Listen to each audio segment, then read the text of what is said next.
जय गुरुदेव। आप सब लोगों को एक बार फिर से इस नए एपिसोड में, जिसका नाम है और experiences with Guru Siyag yoga part 200 double century episode में आप सब लोगों को बहुत बहुत जय गुरुदेव। बहुत बहुत जय गुरुदेव। और वादे के मुताबिक आज मेरे साथ महेश दत्ता जी हैं। जय गुरुदेव सर। जय गुरुदेव जी, जय गुरुदेव। सभी दिव्य आत्माओं को, देवी आत्माओं को अनंत अनंत प्रणाम। समय गुरुदेव विराजमान है। बिल्कुल सर, बिल्कुल। धीरे धीरे करके लोग जुड़ रहे हैं, क्योंकि बहुत सारे लोगों को ये रहता है कि रात 9 बजे ये सेशन शुरू होता है। तो आज अनयूजुअली 8:30 बजे शुरू कर रहे हैं। हालांकि पिछले एपिसोड में मैंने कह दिया था कि ये शाम 8:30 बजे शुरू किया जाएगा। तो बहुत ही एक कृपा रही है गुरुदेव की कि आज ये 200वां एपिसोड करवा रहे हैं। मुझे याद है करीब 16 सितंबर सन 2018 से मैंने जो ये लाइव आना शुरू किया था, और उसका नाम उस समय हुआ करता था my experiences with Guru Siyag yoga. तो जब 100 एपिसोड हो गए, तब आपने कहा था कि इसको अवर एक्सपीरियंसेस विद गुरु सियाग योगा कर दो। तो तब से ये अवर एक्सपीरियंसेस विद गुरु सियाग योगा है। और पहले भी ये अवर एक्सपीरियंसेस विद गुरु सियाग योगा ही था। क्योंकि वो तो राम तो घट घट का वासी है, और वही हम सब के अंदर विद्यमान है। तो जितने लोग जुड़ चुके हैं, अभी 61 लोग जुड़े हैं, सब लोगों को बहुत बहुत जय गुरुदेव। और आज हमारे साथ महेश दत्ता जी हैं, इटली से हैं। और बहुत एक सौभाग्य है मेरा कि हम उनको सुन पा रहे हैं, हमारे साथ हैं। और एक छोटा सा मैसेज आज बख्शी जी की तरफ से भी आया था। तो मैं, जब तक और लोग आते हैं, मैं सब लोगों के लिए वो मैसेज भी सुना देता हूं। वो सुनकर के आप सब लोगों को आनंद आएगा। और बहुत सारी अनुभूतियां हैं, लेकिन आज उन अनुभूतियों पे बात करने की बजाय मुझे लगता है कि हम जो सवाल हैं साधकों के, उन पर बात करेंगे। तो पहले मैं बख्शी जी की एक अनुभूति सुनाता हूं, जो उन्होंने वहां से एक ऐसे स्थान से भेजी है, जिसको सुनकर के आप सबको पता चल जाएगा कि कहां से वो अनुभूति कही जा रही है।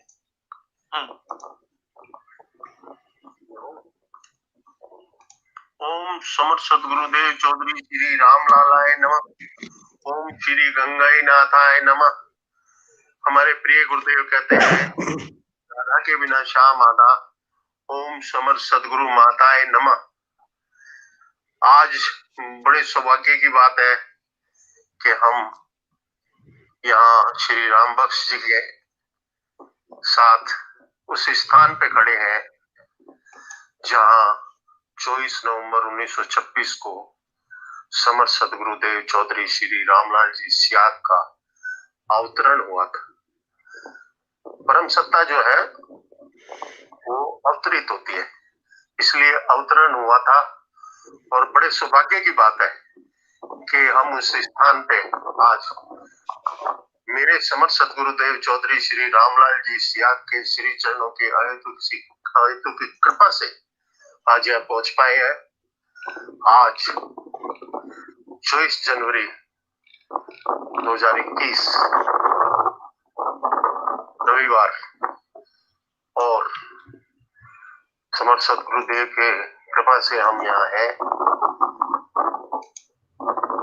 मेरे साथ जो हमारे भाई साहब हैं, वो जो यहाँ लाए हैं, मैं उनसे कुछ प्रश्न करना चाहूंगा और वो इसका उत्तर दे पाएंगे।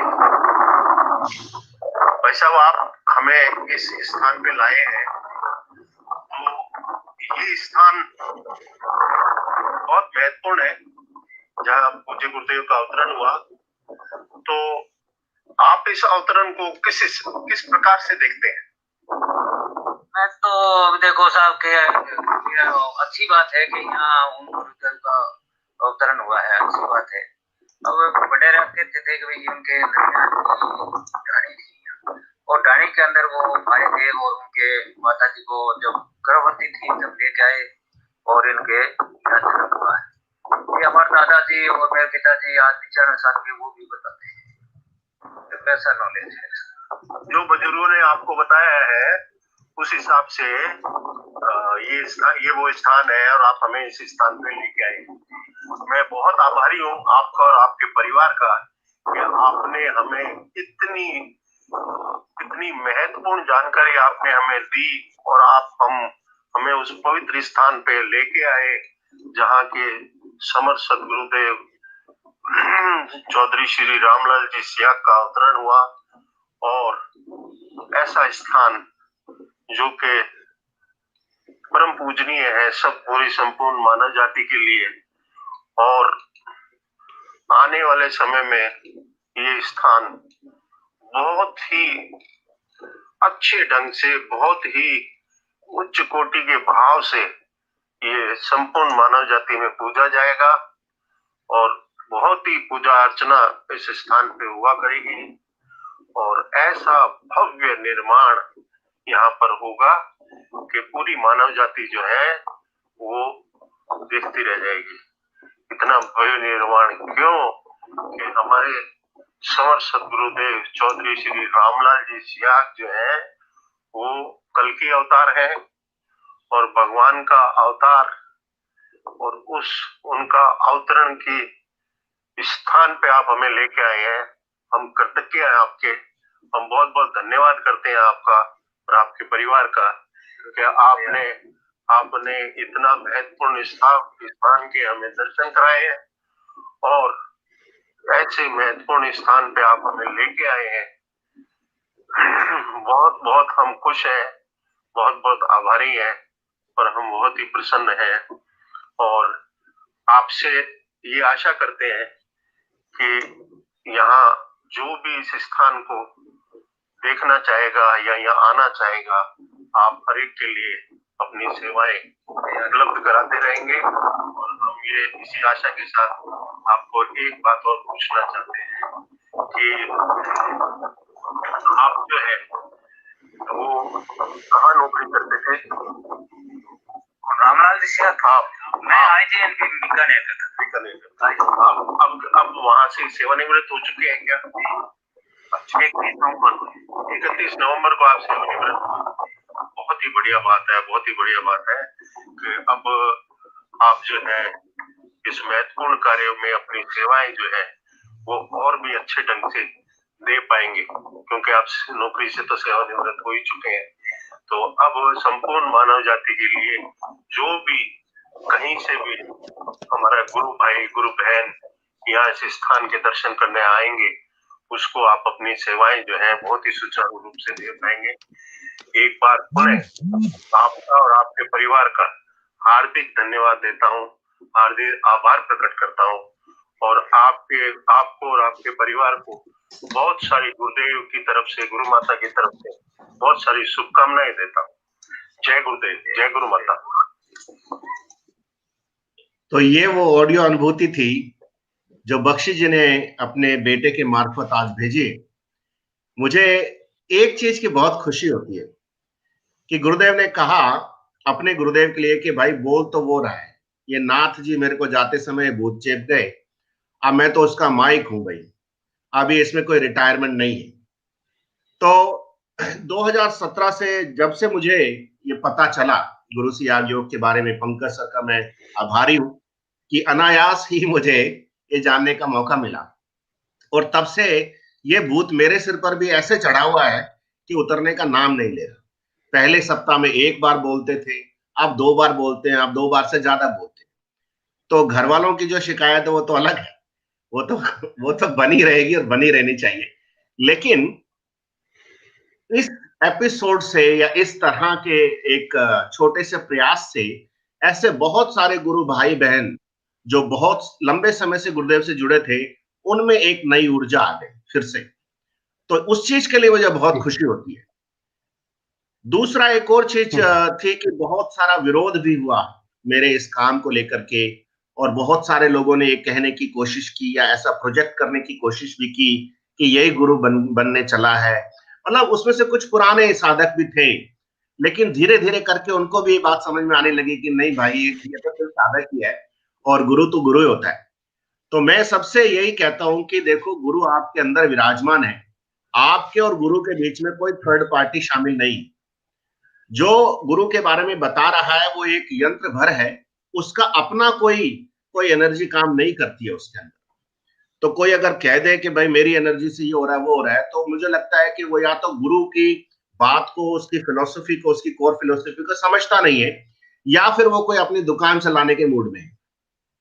तो बहुत सारे लोगों का बहुत सारा अनुभव रहा और ऐसे ऐसे लोगों से मुझे मिलने का मौका मिला। तो जो अभी 132 129 लोग देख रहे हैं, मैं कहता हूं कि जो 300-400 लोग देखते हैं या एक एपिसोड को करीबन 5-1 हजार लोग देखते हैं, उसमें कुछ नए होते हैं, कुछ पुराने होते हैं, उन सब ने सहृदय होकर के, सदाशय होकर के ये अनुभूतियां अपनी शेयर की, खुले दिल से अनुभूतियां शेयर की। जो एक झिझक थी वो दूर हुई है, तो उनका भी आभार है। और डबल सेंचुरी एपिसोड में उनको भी थैंक यू जाता है, क्योंकि उन्होंने दिल खोल करके गुरुदेव का नाम लेकर के अपने अनुभव शेयर किए। और मैं ऐसे ऐसे लोगों से मिला जिनसे मैं अन्यथा कभी नहीं मिल सकता था। आप भी उनमें से एक हैं, क्योंकि मैं तो आपको जानता ही नहीं था और आप मुझे नहीं जानते थे। तो बहुत बहुत आपका भी स्वागत है और सब लोगों का बहुत बहुत जय गुरुदेव। 131 लोग जब भी देख रहे हैं, अब धीरे धीरे करके जब 9 बजेंगे तब तक और लोग आएंगे। लेकिन इस बीच में चूंकि अपन ने ये एग्री किया था कि अपन ने जो सवाल हैं गुरु भाई बहनों के, वो अपन एड्रेस करना शुरू करें। तो कुछ सवाल आए हैं, वो सवाल मैं आपके सामने एक एक करके रखना चाहता हूं, ताकि आप उनपे इलेबोरेट अपना एक आंसर या रिस्पॉन्स दे सकें, अपनी अनुभूतियां उससे रिलेटेड हो वो शेयर कर सके। तो ओवर टू यू सर, मैं सिर्फ फील्डिंग करूंगा, अब आप बैटिंग कीजिए। तो मैं पहला प्रश्न आपके सामने रख रहा हूं। एक गुरु बहन है, उनकी तरफ से आया है, वो ब्रेडफोर्ड यूके में रहती है शायद। उनका एक सवाल आया है, मैं वो ढूंढ रहा हूं, कहां गया वो, मैंने यहां पर भी पोस्ट किया था और ऊपर चला गया। नहीं तो मैं आपको पढ़ के सुनाता हूं। वो ये बोलती है कि मेरे बैक में नेक के नीचे से हाफ स्पाइनल कॉर्ड में हर समय पेन होता रहता है, like stiff pain on the spine. उसका क्या मतलब है? हाँ, देखिए कि बहुत अच्छी सुंदर घटना है। जो कुंडली जागती है वो अपना काम शुरू करती है, तो स्पाइनल कॉर्ड का जो सबसे नीचे का हिस्सा है जहाँ वो विश्राम करती है, वहीं पर दर्द होना शुरू हो जाता है। और वो कई बार तो दर्द ऐसा होगा कि आप बैठ भी नहीं पाएंगे। तो निश्चिंत रहिए, कोई घबराने वाली बात नहीं है। जब तक आपका आसन, जिस भी आसन में आप बैठती हैं, जब तक वो प्रॉपर वे में नहीं आ जाता, प्रॉपर सिस्टमेटिक नहीं हो जाता, 15-20 मिनट, आधे घंटे, 1 घंटे के लिए, तब तक वो दर्द होता रहेगा। जब आपका आसन 15-20 मिनट आराम से आप बैठ पा जाएंगी एक ही पोजीशन में, तो कुंडली ऑटोमेटिकली वहां से ऊपर हो जाएगी। बहुत आसान सी बात है, थोड़े दिनों में ठीक हो जाएंगी। एक और सवाल उन्हीं का ही है, वो मैं आपसे शेयर करना चाहता हूं और वो मैं लिख भी देता हूं। वो ये कह रही हैं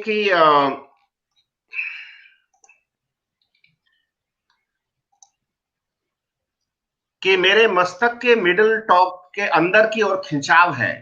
जब सत्संग की बातें होती हैं तो ये ज्यादा तनाव बढ़ जाता है और प्यास ज्यादा लगने लगती है। उसको उसे हमें क्या समझना चाहिए? देखिए, जब शक्ति सर के ऊपर जाएगी तो सर के 3 भाग होंगे, 2 ऐसे होंगे और एक आगे का भाग होगा।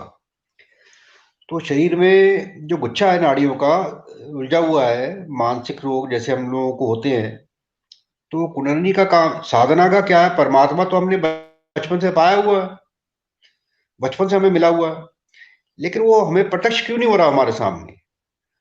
उसका मतलब है कि हमारी बॉडी में जो कोष, गुरुदेव ने जिसके बारे में बोला है कि कोषों के आवरण है, किसी लालटेन के ऊपर 7 पर्दे डले हुए, 5 पर्दे हैं। तो हमें एक एक पर्दे को निकालते जाना है साधना के द्वारा, और जैसे ही वो 5 पर्दे हटेंगे तो जो अंदर बैठा है वो अपने आप ही प्रकट हो जाएगा। तो आपको कुछ नहीं करना है, जो कुछ करना है गुरुदेव ने करना है। तो क्या होता है कि वो जब सर के ऊपर जो खिंचाव हो रहा है, उसका मतलब क्या, नाड़ियां उलझी हुई हैं, और साधना का मतलब होता है हमें अपने शरीर को साधना है। परमात्मा तो हमें मिला ही हुआ, तो हमें शरीर को साधना है। धीरे धीरे आप साधना करेंगी, शरीर आपका सत्ता जाएगा। सबसे पहले आसन सिद्धि होती है, मतलब आपको 1 घंटे 1.5 घंटे बैठने की जब तक प्रैक्टिस नहीं हो जाएगी एक ही आसन में, तब तक शक्ति खड़ा होना शुरू नहीं करेगी। जब आपकी कैपेसिटी 40 मिनट की, 50 मिनट की हो जाएगी, तो शक्ति खड़ा होना शुरू हो जाएगी और आगे का काम वो अपने आप ही करती जाएगी। और आगे चक्कर के ऊपर तो इतना दर्द होगा कि जैसे किसी ने ड्रिल मशीन मारी है, या किसी ने लोहे की गरम गरम रॉड घुसेड़ दी है, या कोई वहां पे 2 भंवर चल रहे हैं, 2 चक्कर चल रहे हैं, हो सकता है आपको चक्कर आने शुरू हो जाए। या नींद आनी ज्यादा शुरू हो जाए, सर बहुत ज्यादा दुखे आपका, क्योंकि आगे चक्र जब जागता है उसके पहले आंखें दुखती हैं, कान भी दुखेगा, गला भी दुखेगा, तो शुद्धिकरण है। और जब जब भी कुंडलिनी का कुंडल खुलेगा, रीढ़ की हड्डी के नीचे दर्द होगा ही होगा। घबराइए मत आप, निश्चिंत होकर प्रेम से साधना करिए, बहुत आनंद आएगा। एक प्रश्न है गुरु भाई मनोज चौहान की तरफ से, वो कहते हैं कि सर ध्यान में कोयल की आवाज मुंह से निकल रही है, इसका क्या मतलब है, कृपया बताएं। वाह वाह, क्या कह रहे हैं। देखिए क्या है कि हमारे जिसको हम चित्त बोलते हैं, वो हमारे बॉडी की, मन की फ्लॉपी है। मन के 4 हिस्से हैं। एक को हम मन बोलते हैं जो विचारों का काम करता है, और एक को हम बुद्धि बोलते हैं जो निर्णय करती है, और एक को हम चित्त बोलते हैं जहां जो फ्लॉपी कहलाती है, जहां पर संस्कार, हमारे जन्मों जन्मों के संस्कार जो है उसके अंदर रिकॉर्ड है। तो उसको कारण शरीर भी बोला जाता है, उसको हम चित्त बोलते हैं। तो चौथा उसका पार्ट है मन का, उसको हम अहंकार बोलते हैं, ईगो बोलते हैं। तो अब आपके मन में पुराने पुराने संस्कार हैं, जन्मों जन्मों के संस्कार हैं। तो अगर आप पिछले जन्म में शेर थे तो आप शेर की तरह दहाड़ोगे, आप कोयल थे तो कोयल की तरह कूकोगे, मोर की तरह नाचोगे, हंस की तरह उड़ने की कोशिश करोगे। तो बहुत सारी क्रियाएं होंगी, बहुत सारे नाटक होंगे। बस आनंद लीजिए, सबका यात्रा है, आनंद लीजिए उसका। अच्छी क्रियाएं होने दीजिए इनको। तो आपकी अपनी अनुभूति जो है सर, आपको किस तरह की आवाजें आती थी? देखिए मेरे को क्या हुआ कि ऐसी कोई जानवरों की आवाजें तो मेरे को नहीं आई, लेकिन मैं बिस्तर के ऊपर उछला करता था जैसे मेंढक फुदकते हैं। तो दूसरी बात क्या था कि गुरुदेव ने मेरे शरीर में पता नहीं कैसे, गुरुदेव ने कैसे शक्तिपात किया या कैसे मैं उसको बर्दाश्त करके, तो गुरुदेव की लीला गुरुदेव ही जानते हैं। और जहां तक मैं समझता हूँ कि मैं ही एक ऐसा इकलौता शिष्य हूँ गुरुदेव का कि जिसका अहंकार इतना बड़ा था, इतना बड़ा ऊंचा था कि गुरुदेव ने उनको हाथ जोड़ दिए, भैया तू मेरे को क्षमा कर दे। उस अहंकार को गुरुदेव, उसी ईगो को गुरुदेव ने काट भी 1 सेकंड में दिया। क्योंकि एक्सट्रीम के ऊपर जाने के बाद आदमी को नीचे लौटना पड़ता है, पहाड़ के ऊपर चढ़ने के बाद उतार है। तो हम भी मार्केटिंग के लोग थे, मार्केटिंग के आदमी थे, तो अपने आप को बड़ा तरुण कहाँ समझते थे, ये भी कुछ भी कर दें हम।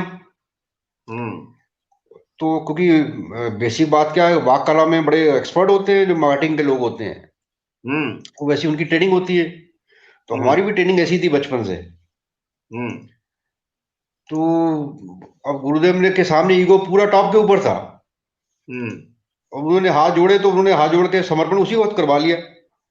तो समर्पण से क्या हुआ कि जैसे एक आम आदमी को, साधारण व्यक्ति को अनुभूतियां होती हैं कुंडलिनी की, उतनी मेरे को नहीं हुई, क्योंकि समाधि लगी थी वहीं पर। तो लेकिन जब मैंने साधना शुरू की तो मेरे को रास्ता तो वही था, गुरुदेव ने कहा जब शुरू हो जाओ। तो पक्षियों की आवाजें तो मेरे को ऐसी सुनाई नहीं दी, लेकिन सुनाई देती थी मेरे को, मेरे मुंह से नहीं निकली, सुनाई देती। चिड़ियों की चहचहाट, बांसुरी की आवाज, घंटी की आवाज, घड़ियाल, ड्रम बज रहा है, ढोलक बज रही है, मंजीरे बज रहे हैं, कीर्तन हो रहा है कहीं पर, रेलगाड़ी की आवाज, झरने की आवाजें। और एक दिन जब बादलों की गर्जन शुरू हुई तो दिमाग खराब हो गया मेरा 2-4 दिन के लिए, सुन्न हो गया दिमाग।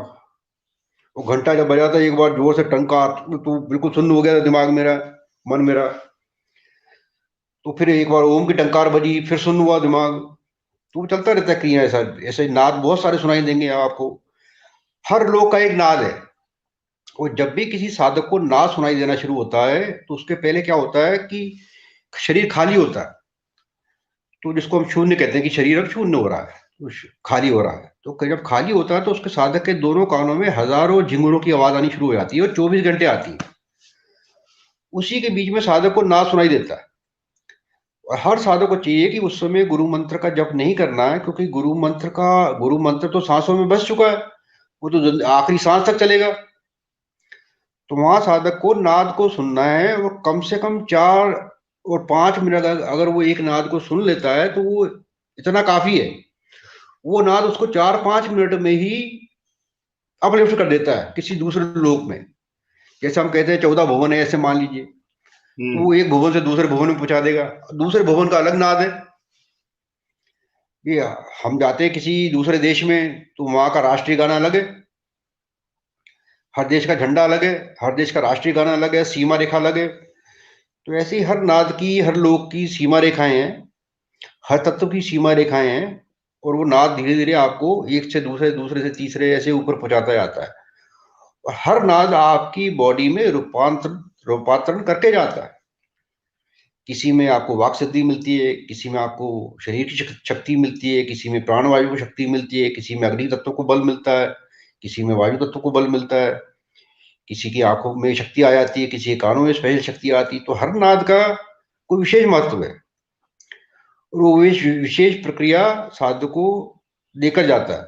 उसके बारे में ज्यादा बताना उचित नहीं है, क्योंकि वो क्योंकि आगे चल के साधक के भटकने की संभावना है, इसलिए मैं उसके बारे में बोलता नहीं हूँ। क्योंकि जब ज्योति मार्ग प्रकट होता है, ज्योति प्रकट होती है, तो साधक के सामने 3 रास्ते रहते हैं।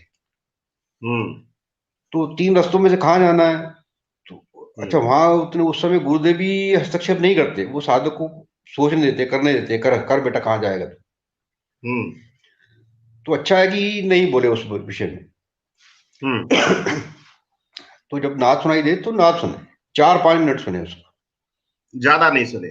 और ये लालच नहीं करें कि मतलब कौन से वाला नाद सुनाई दे रहा है, क्योंकि इतनी व्याख्याओं में जब अपन घुस जाते हैं तो जो गुरु की कृपा है, उसका प्रसाद है, उसका आनंद नहीं ले पाते। उसका आनंद लीजिए बस।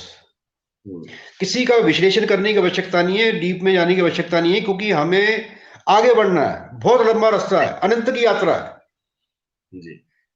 ये यात्रा कोई इतनी आसान नहीं, अनंत की यात्रा के ऊपर है हम। जी जी। एक और सवाल है, आरती जैन है एक गुरु बहन, उन्होंने कहा कि गुरुदेव तो मोक्ष हो गए, then how can he talk to us? मोक्ष के बाद क्या होता है? If we go to moksha, will we be able to talk to other human beings? देखिए, जैसे हम कहते हैं परमात्मा सर्वव्यापी है, ऐसे ही आत्मा भी सर्वव्यापी है, ऐसे ही मन भी सर्वव्यापी है, ऐसे ही वायु भी सर्वव्यापी है, प्राण भी सर्वव्यापी है, क्योंकि परमात्मा ने सबसे पहले प्राण को रचा था। अब क्या क्या हुआ कि मान लीजिए कि अगर मैं आपके सामने बैठा हूं और मेरा यही शरीर जो है विघटित हो जाता है, तो मेरे शरीर में से 5 तत्व यहीं के यहीं विलीन हो जाएंगे। वो कहीं गए नहीं, कहीं आए नहीं, वो कहीं नहीं गए, वो कहीं से आए नहीं थे, वो सर्वव्यापी हो गए। तो ऐसे ही जो आत्मा है वो भी सर्वव्यापी है, परमात्मा भी सर्वव्यापी है, मन भी आपका सर्वव्यापी है। तो जब कोई गुरु शरीर छोड़ देता है और वो सार्वभौमिक चेतना से जुड़ चुका होता है, तो वो भी सर्वव्यापी हो जाता है, उनसे जुड़। और जैसे ही आपका दूसरा तत्व शुद्ध होगा, प्राण तत्व शुद्ध होगा, स्वादिष्टान चक्र आपका शुद्ध होगा, आपका प्राण तत्व शुद्ध हो जाएगा, आप भी सर्वव्यापी हो जाओगे। अच्छा, जब आपका मन चेतन हो जाएगा, आप भी सर्वव्यापी हो जाओगे, आप मन से भी कहीं पहुंच जाओगे। तो ये साधक को अपने आप ही सारे अनुभव होते रहेंगे। ये इनका सिद्धियों से भी कोई लेना देना नहीं है, सिद्धियां एक अलग चीज है, लेकिन एक साधारण प्रक्रिया है। जैसे आपका प्राण तत्व शुद्ध होगा, आप सर्वव्यापी हो जाओगे, क्योंकि प्राण सर्वव्यापी है। आपके साथ में बैठ के किसी आदमी को साधना, वो आंदोलित होने लगता है, उसको वाइब्रेशन होने लगते हैं। उसका मतलब क्या है कि आपकी बॉडी में से वाइब्रेशन निकल रही है बाहर, आपका सांस के द्वारा आपकी प्राणवायु बाहर जा रही है, वो सामने वाले को उद्वेलित कर रही है। ये प्राण की क्रिया है, ये प्राणी क्रिया कहलाती है। वो इसके ऊपर मन की क्रिया है। आप मानसिक बल से भी किसी को उद्वेलित कर सकते हो, उसके ऊपर आत्मिक क्रिया है, आप आत्मा के द्वारा भी किसी को अपलिफ्ट कर सकते हो, उसके ऊपर परमात्मा की कृपा है। और परमात्मा की कृपा जो है वो सार्वभौम है। उससे क्या होता है, जैसे ही मेरा रूपांतरण होता है, मेरे में कोई रूपांतरण होता है, किसी तरीके का रूपांतरण होता है, तो रूपांतरण मुझ में नहीं होता। मेरी बॉडी में 5 तत्व है, वो 5 तत्व जो है ऊपर भी हैं, अग्निदेव भी है, वायुदेव भी है, तो वो जो देवता बैठे हुए हैं, अग्निदेव बैठे हुए हैं, उनमें भी परिवर्तन हुआ उतना जितनी मात्रा में मुझ में हुआ है। हम एक छोटे से कण है सृष्टि के, और एक कण दूसरे कण से जुड़ा हुआ है। तो कोई सा भी परिवर्तन जो मुझ में हो रहा है वो पूरे ब्रह्मांड में हो रहा है, ऐसा मान के चलिए आप जी। अगर मैं 15 मिनट यहाँ शांत बैठा हूं तो 15 मिनट में पूरा ब्रह्मांड शांत हुआ। इसलिए इसलिए जितनी मात्रा में अधिक से अधिक लोग ध्यान करेंगे, जितनी मात्रा में लोग शांत होंगे, उतनी शांति विश्व।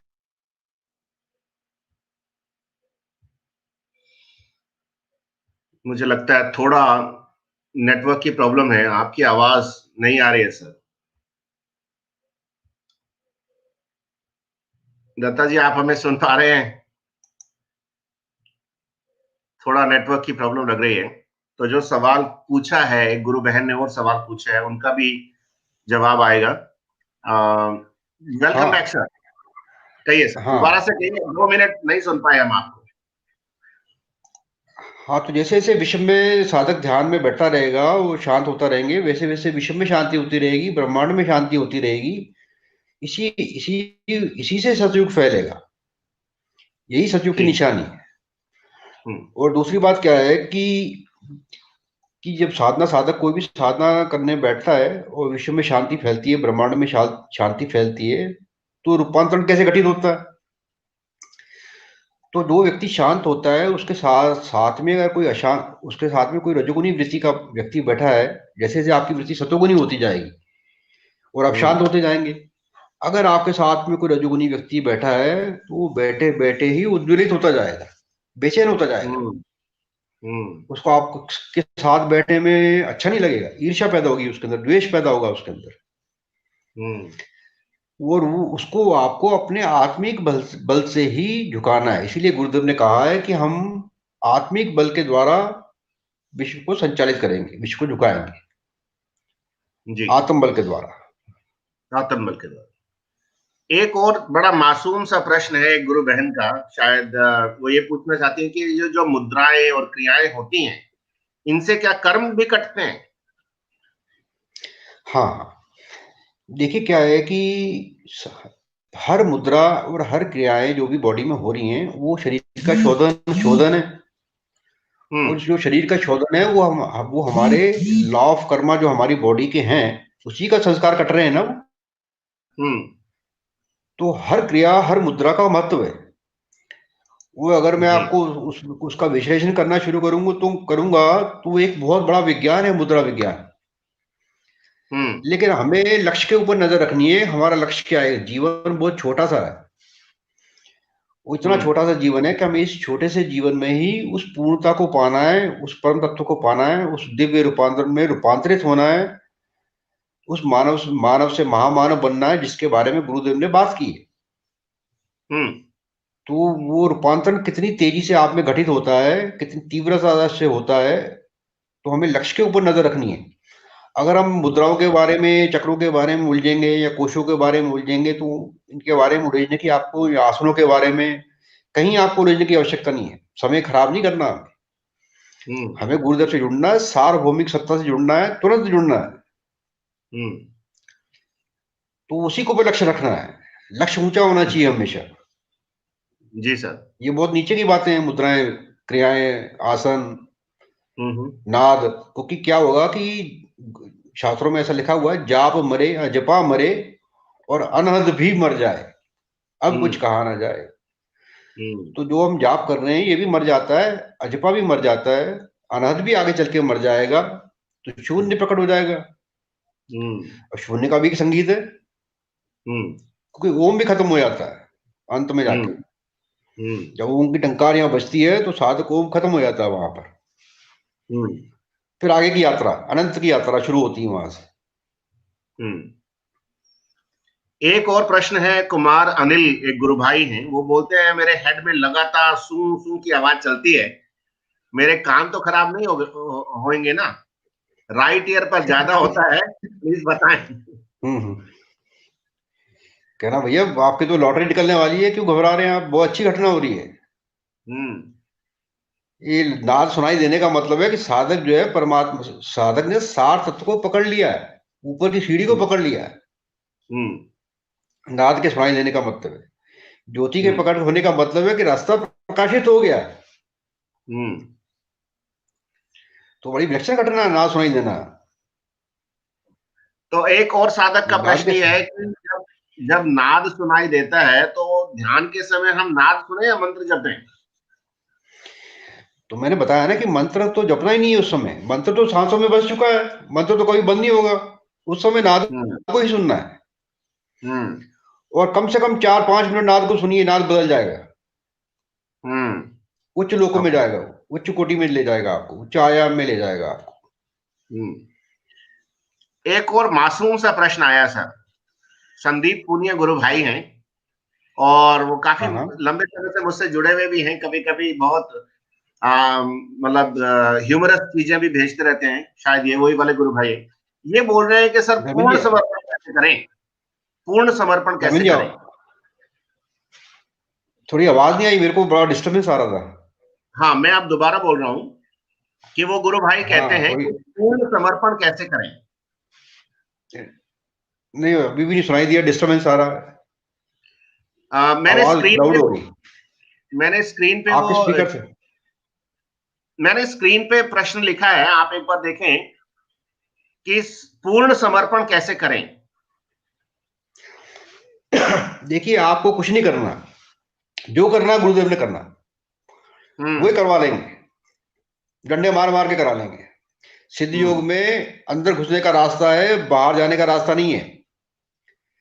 लेकिन आप नियम से साधना करते रहिए, नियम से गुरुदेव से प्रार्थना करते रहिए, आंखें खोल के प्रार्थना करिए गुरुदेव से। आंखें बंद करने के बाद आपको कुछ नहीं करना, फिर जो करना है गुरुदेव ने ही करना है। ये निश्चय कर लीजिए कि जो प्रार्थना करनी है आंखें खोल के कर दीजिए, उनकी फोटो से बातें करिए, झगड़ा करिए, कोई चिंता की बात नहीं है। गुरु हमारे माता पिता, भाई बहन, सखा बंधु सब कुछ है, किसी भाव में पूजिए उनको जी। तो निश्चिंत रहिए, आप समर्पण गुरुदेव करवाएंगे आपसे। साधक समर्पण कभी नहीं करता, कभी नहीं कर सकता, बिल्कुल उसके बस की बात नहीं, उसको मालूम ही नहीं समर्पण क्या होता है। बिल्कुल सर, वो गुरुदेव ही करवाते, अंदर से करवाएंगे। साधक के बस की बात ही समर्पण करना, क्योंकि सतोगुण का अहंकार बहुत ऊंचा होता है, सूक्ष्म होता है, वो साधक कभी नहीं छोड़ता।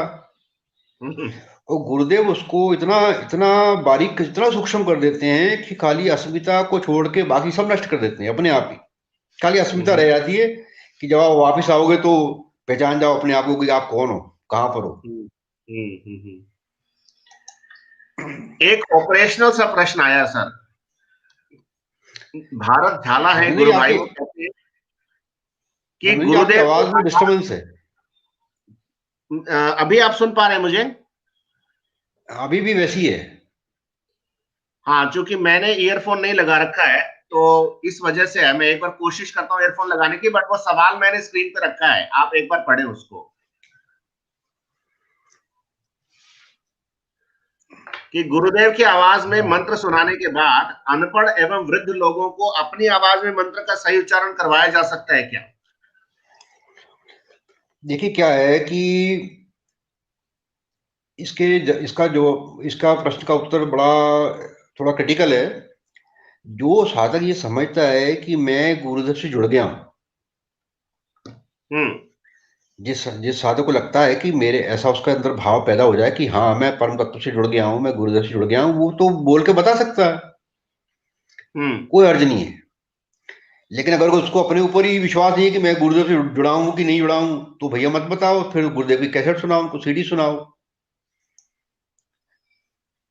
अगर आपको लगे कि मैं गुरुदेव से जुड़ गया हूं जी, तो फिर जुड़ गए, तो फिर क्या मतलब है, फिर कोई चिंता की बात नहीं है। फिर तो आप तो बोलते नहीं हो, अंदर से वो बोलता है। फिर आप कुछ करते नहीं हो, वो अंदर से वो करता है, सारी क्रियाएं वो करता है।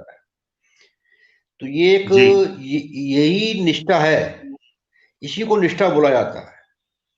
ये श्रद्धा नहीं है, ये विश्वास नहीं है, ये निष्ठा, एक निष्ठ है जी। जो श्रद्धा में, विश्वास में और निष्ठा में थोड़ा डिफरेंस है, ये निष्ठा कहलाती है। साधक को लगता है कि मैं गुरुदेव मुझ में, मैं गुरुदेव में हूं, क्योंकि भाव ऐसा मन में आप अंतर से भाव थे उसके, मुझे मेरी मस्ती कहाँ लेके आई, जहां अपने सिवा कुछ दिए ना दिखाई। तो वो मस्ती साधक को अपने आप ही आनी शुरू हो जाती है। मैं अगर अपना मुझे मेरी एक्सपीरियंस शेयर मस्ती, करूं तो हाँ प्लीज कंटिन्यू कीजिए सर। हाँ, तो साधक को अपनी मस्ती में सब समझ में आना शुरू हो जाता है कि मैं कहाँ पर हूँ, गुरुदेव कैसे हैं, गुरुदेव क्या आदेश दे रहे हैं, कैसी इंस्पिरेशन आ रही है अंदर से। अंदर से भाव प्रकट होते हैं, क्योंकि जो आप लिखते हो, आप आपके बस की बात नहीं लिखना, आपके बस की बात नहीं है कविता लिखना, गाना लिखना, कुछ भी करना। वो तो अंतर प्रेरणा होती है। जी। वो शब्द कहाँ कहाँ से निकल निकल के आते हैं, ना कभी आपने सुने होते हैं, ना कभी सोचे होते हैं, ना कभी कहीं पढ़े होते हैं, लेकिन वो ऐसे भाव प्रकट होते हैं कि आप फिर शब्द आपको कहीं ना कहीं से मिल ही जाते हैं। बस फिर आप उनको, उसकी आप परिणति जो है फिर वो आप अपने शब्दों में कर देते हो उसको, क्योंकि वो जो शब्दों से परे है वो हर चीज। लेकिन फिर भी जो भाव हृदय में पैदा होता है वो किसी न किसी रूप में बाहर आ जाता है, हालांकि उसकी अभिव्यक्ति तो पूर्ण रूप से नहीं होती, लेकिन 100% तो नहीं होती, लेकिन वो किसी भी दूसरे गुरु भाई को इंस्पायर्ड करने के लिए, अपलिफ्ट करने के लिए काफी है। ओके। हालांकि वो शब्द भी आपके गुरु भाई, किसी भी गुरु भाई बहन को जब तक वो उस स्तर पर नहीं आएगा समझ में नहीं आएंगे।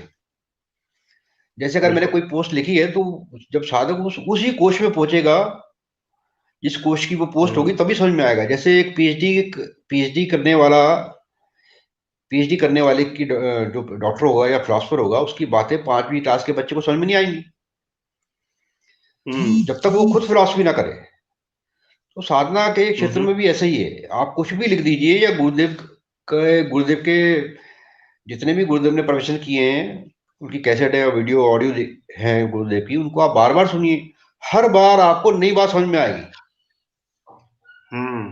क्योंकि हर बार आपका चेतना का स्तर ऊंचा हुआ है। तो जैसे ही आपके चेतना का स्तर ऊंचा हुआ, आपको गुरुदेव की वही सीढ़ी दोबारा आप सुनेंगे तो आपको फिर नई बात मालूम पड़ेगी। हर बार ऐसा होगा। करिए, आप प्रैक्टिकल करिए। जी। एक और प्रश्न है मनोज चौहान गुरु भाई की तरफ से ही कि ध्यान में उंगली से आज्ञा चक्र पर भी घिसावट होती है, इसका भी कुछ मतलब है क्या? कृपया बताएं। देखिए कि कुछ लोगों के यहाँ पे निशान बन जाता है या धीरे धीरे, तो अगर आप कोई व्यक्ति साधारण रूप में भी यहाँ पे उंगली घिसेगा 101 बार तो भी निशान पड़ जाएगा उसके। तो ये क्या होता है कि ये भी एक मुद्रा है जो साधक को ध्यान की अवस्था में होती है, इसी नाड़ी को, इसी रास्ते को क्लियर करने के लिए।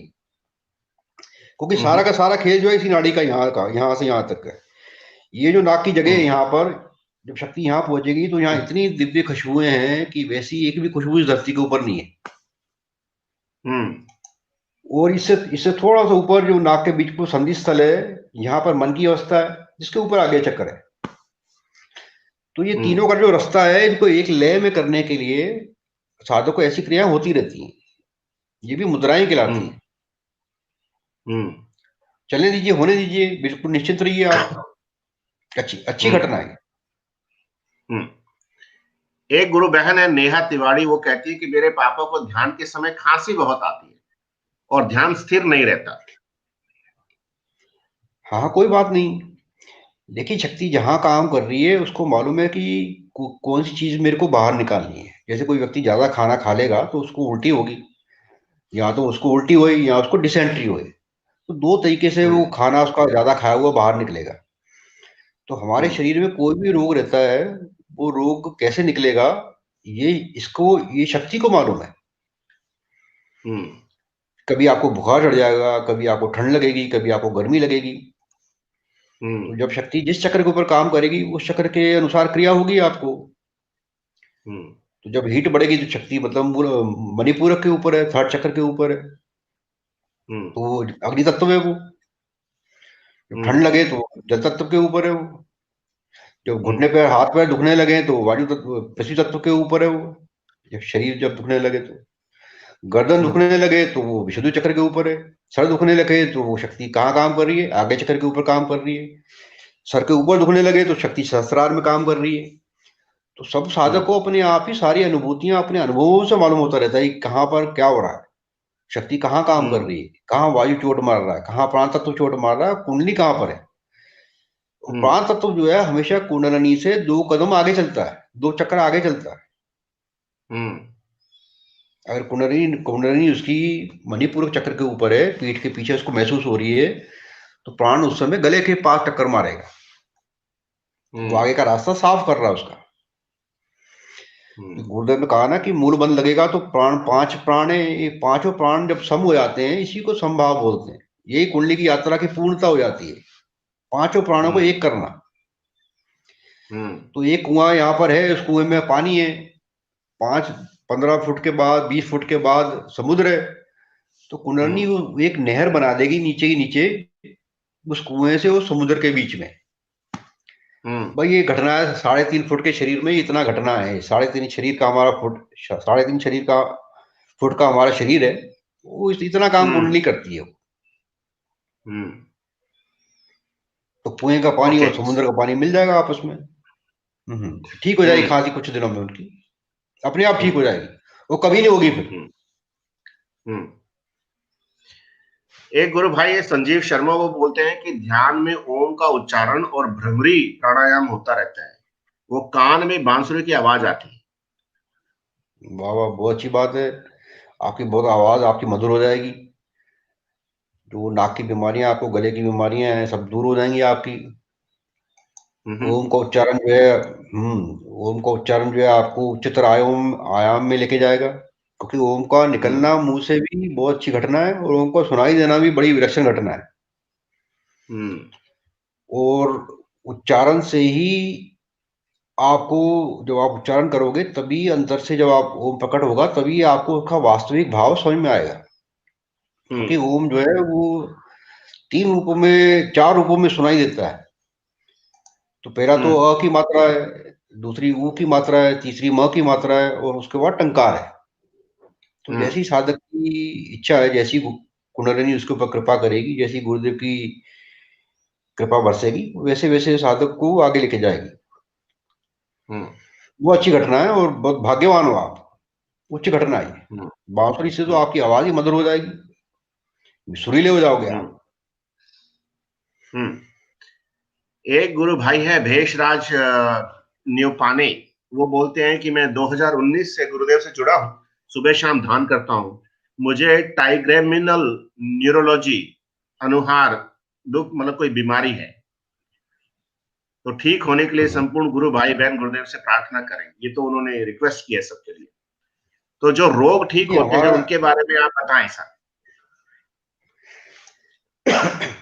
देखिए, कुछ रोग हमारे आसनों से ठीक होते हैं, कुछ रोग हमारे मुद्राओं से ठीक होते हैं, कुछ रोग हमारे प्राणों की क्रियाओं से ठीक होते हैं, और कुछ रोग जो है जब वो ऊपर से खेसरी मुद्रा में या नभो मुद्रा में जो रस गिरता है उससे ठीक होते हैं। तो हर रोग जो है आदि दैहिक, आदि भौतिक, आदि आध्यात्मिक, जितने तरीके के ताप हैं साधक के मन में, तो शक्ति अपनी क्रिया शक्ति उस समय जहां जहां अवरोध है, तो शक्ति उन अवरोधों को दूर करते हुए जब उस पर्टिकुलर पॉइंट के ऊपर आएगी जहां पर वो आपको वो बीमारी है, तो वो बीमारी अपने आप ही दूर हो जाएगी। जैसे शक्ति किसी को हृदय की बीमारी है, और उसके नीचे के केंद्र भी शुद्ध नहीं है, तो उसको कुछ समय लगता है। अगर उसके नीचे के केंद्र शुद्ध हैं तो उसको वो 1-2 दिन में ठीक हो जाता है, हफ्ते भर में ठीक हो जाता है। तो हर साधक का law of Karma different different होता है, और कुछ तो उसी दिन में ठीक हो जाते हैं, कुछ को समय लगता है। लेकिन खेचरी मुद्रा एक ऐसी मुद्रा है कि उस वहां साधक को कोई सी भी डिसीज हो, एड्स हो, भयंकर कैंसर हो, कोई सी भी लाइलाज बीमारी हो, हीमोफीलिया हो, तो वो तो फिर वो खेचरी मुद्रा तो फिर वो तो फिर ऊपर से जो रस गिरता है वो तो फिर किसी को रहने नहीं देगा। तो खेचरी मुद्रा जो है बड़ी उच्च घटना है। आप आकाश तत्व से जुड़ने वाले हैं, तो परमात्मा के सामने कौन सी बीमारी रहेगी। उसका सुदर्शन चक्र चलेगा तो सबका काट सर काट देगा, वो कोई दानव नहीं टिकने वाला।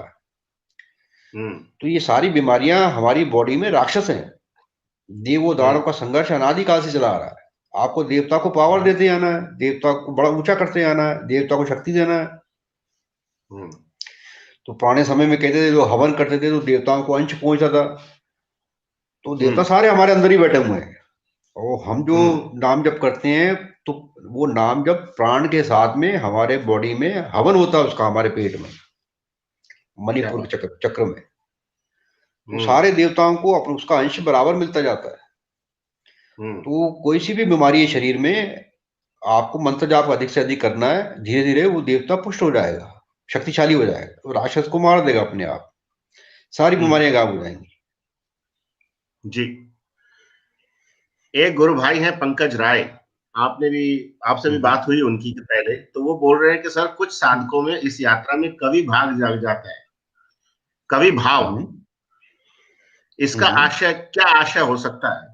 और दूसरा सवाल है कि ध्यान के अलावा भी उनको बिजली के जैसे तीव्र झटके लगते हैं, वैसे लगते हैं। हाँ, देखिए, चेतना का स्तर है, ऊर्जा की मात्रा है। मेरे को भी बहुत झटके लगते थे। मैं किसी लोहे को हाथ लगाता था, पानी को टच करता था, कार को में चाबी घुमाता था, बहुत करंट लगता था मेरे को। तो खास बात नहीं है, आपके शरीर में ऊर्जा है, ऊर्जा बढ़ रही है। और जब गले में, जब मंत्र जो है मन से हम जपते हैं, जब मंत्र गले में जाता है तो कुंडली उस समय मूलाधार में होती है। तो साधक जो है मूलाधार चेतन हो जाता है उसका। तो साधक में कवि का भाव, लिखने का भाव, नाटक लिखने का भाव, कविताएं का, गजलों का, लेख लिखने का, साहित्य लिखने का, ऐसा भाव प्रकट होते रहते हैं, गाने का। तो स्वाभाविक है। तो साधक गुरु भाव में लिखता है, ऐसी चीजें गुरुदेव लिखवाएंगे, उससे कोई सोच भी नहीं सकता। वो लिखने वाला कोई और है, लिखवाने वाला कोई और है। लिखने वाला, बिल्कुल। हाँ, तो ऐसे से भाव प्रकट होते हैं। मैंने भी रात को अंधेरे में कविताएं लिखी हैं, सुबह राइटिंग में मेरी, ये लिखा किसने? तो वो वैसे जहां जैसा भाव प्रकट होगा वैसा शक्ति लिखवा देगी, ऐसे भाव लिखवाएगी कि आप सुनने वाला सोच भी नहीं सकता कि क्या लिखोगे आप। जैसे मैं भोपाल पहुंचा जोधपुर से मिलने के, गुरुदेव से मिलने के बाद, तो अपने गुरु भाइयों में बैठा हुआ था। तो वहां पर 4-5 गुरु भाई थे और बाकी लोग दूसरे लोग थे। तो गुरु भाई तो मेरे दोस्त भी थे 2-4। तो उन्होंने पूछा कि भैया कैसा है, गुरुदेव मिले? अब मैं क्या बोलूं उनको। तो वो वहां भाव प्रकट हुआ मेरे मन में कि दोस्तों से कहता हूं, रब से मिल के आया हूं, दोस्तों से कहता हूं, रब से मिल के आता हूं, जब भी लौट कर अक्सर दत्त जोधपुर से आता है। तो भाव है, भाव प्रकट होगा, अंदर से प्रकट होता है, कोई इसको लिखवा नहीं सकता उसको। गुरु की कृपा है, गुरु की कृपा। अब वही भाव जिन गुरु भाई का प्रश्न था, उनको आज सुबह से प्रकट हो रहे हैं, और वो 2-3 कविताएं लिख चुके अब तक। तो एक छोटी सी कविता मैं उनकी सुनाना चाहता हूँ सब लोगों को। हालांकि उनकी परमिशन है नहीं, मुझे मालूम नहीं, लेकिन अब गुरु भाई जो कुछ है सब गुरुदेव का है। तो उन्होंने एक कविता लिखी है, पंकज राय गुरु भाई ने, कि मन ही मन उपजत है उत्साह भारी, मन ही मन उपजत है उत्साह भारी, देखो अब आई गुरुदेव के बोलन की बारी, जो लगती थी अब तक है वो पीर हमारी, गुरु सियाग के सॉरी, जो लगती थी अब तक है वो पीर हमारी, गुरु सियाग के दर्शन मात्र से हमसे हो गई न्यारी। अब जिनसे गुरु कृपा का वर्णन हम करते हैं, अनायास ही वो बोल उठे नाम जप अब हम भी करते हैं, क्या अब हम बतलाएं यह तो गुरु महिमा है भारी, हमरे तुमरे देखत देखत खुद जान जाएगी दुनिया सारी, देखो अब आई गुरुदेव के बोलन की बारी, आध्यात्म में कल्प कल्प की विदा है न्यारी, तो बदलो और जप लो नाम जप की महिमा है भारी। ये गुरु भाई से आज लिखवाया, 2 और कविताएं लिखवाई, मुझे लगता है एक ही सुनाई।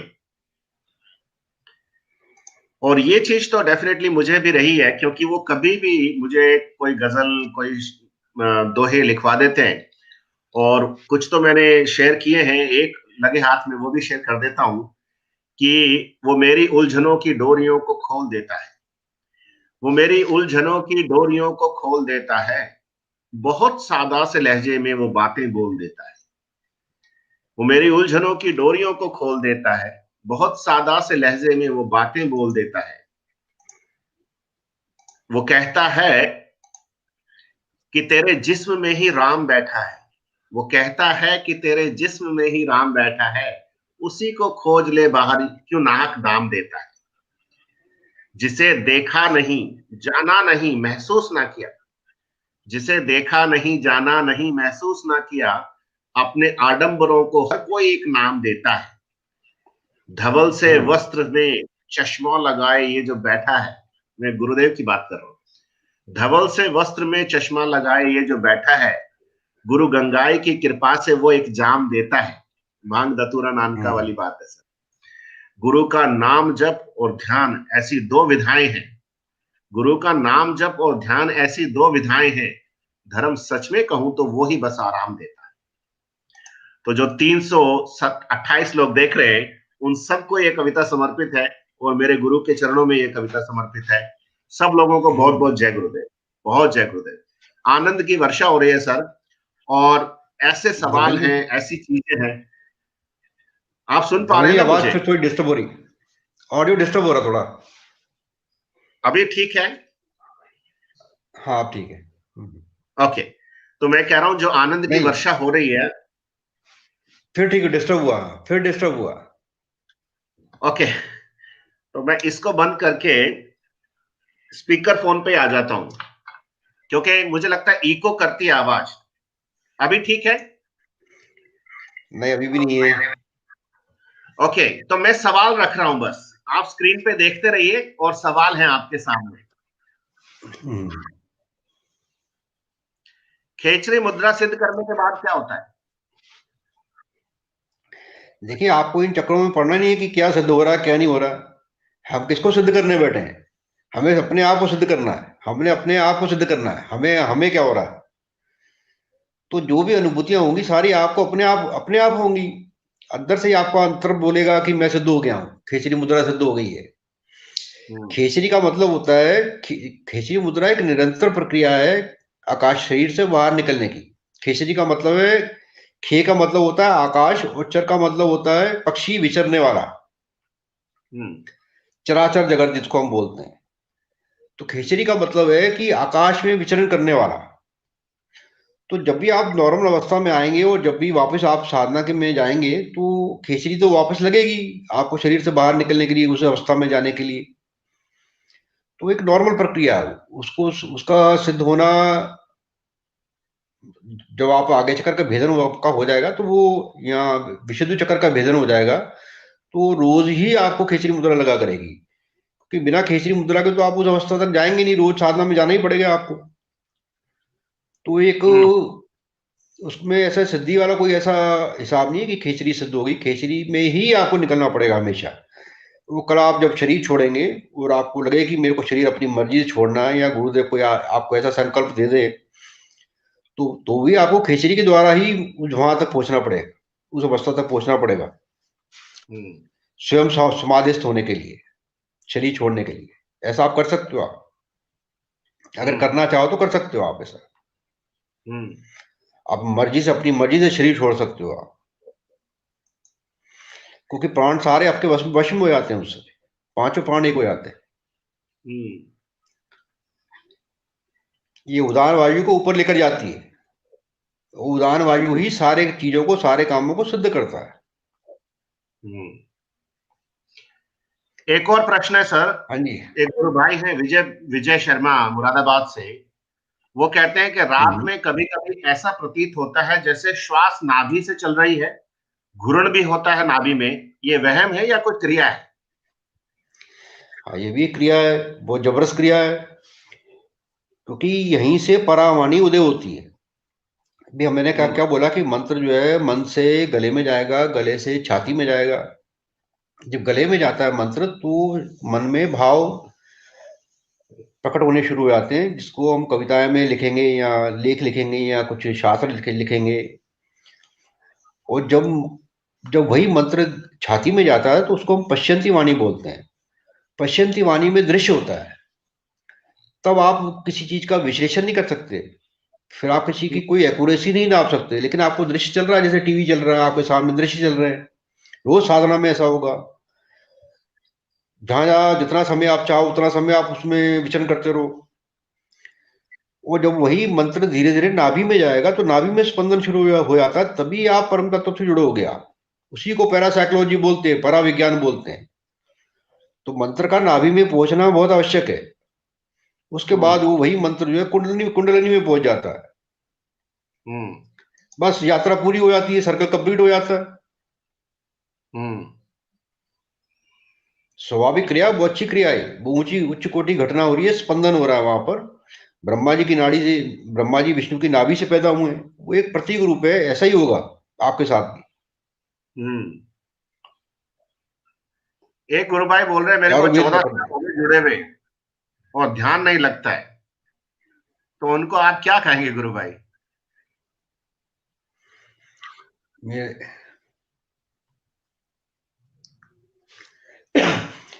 देखिए, आप निश्चित रहिए, आप तो मंत्र जाप करते रहिए नियम से।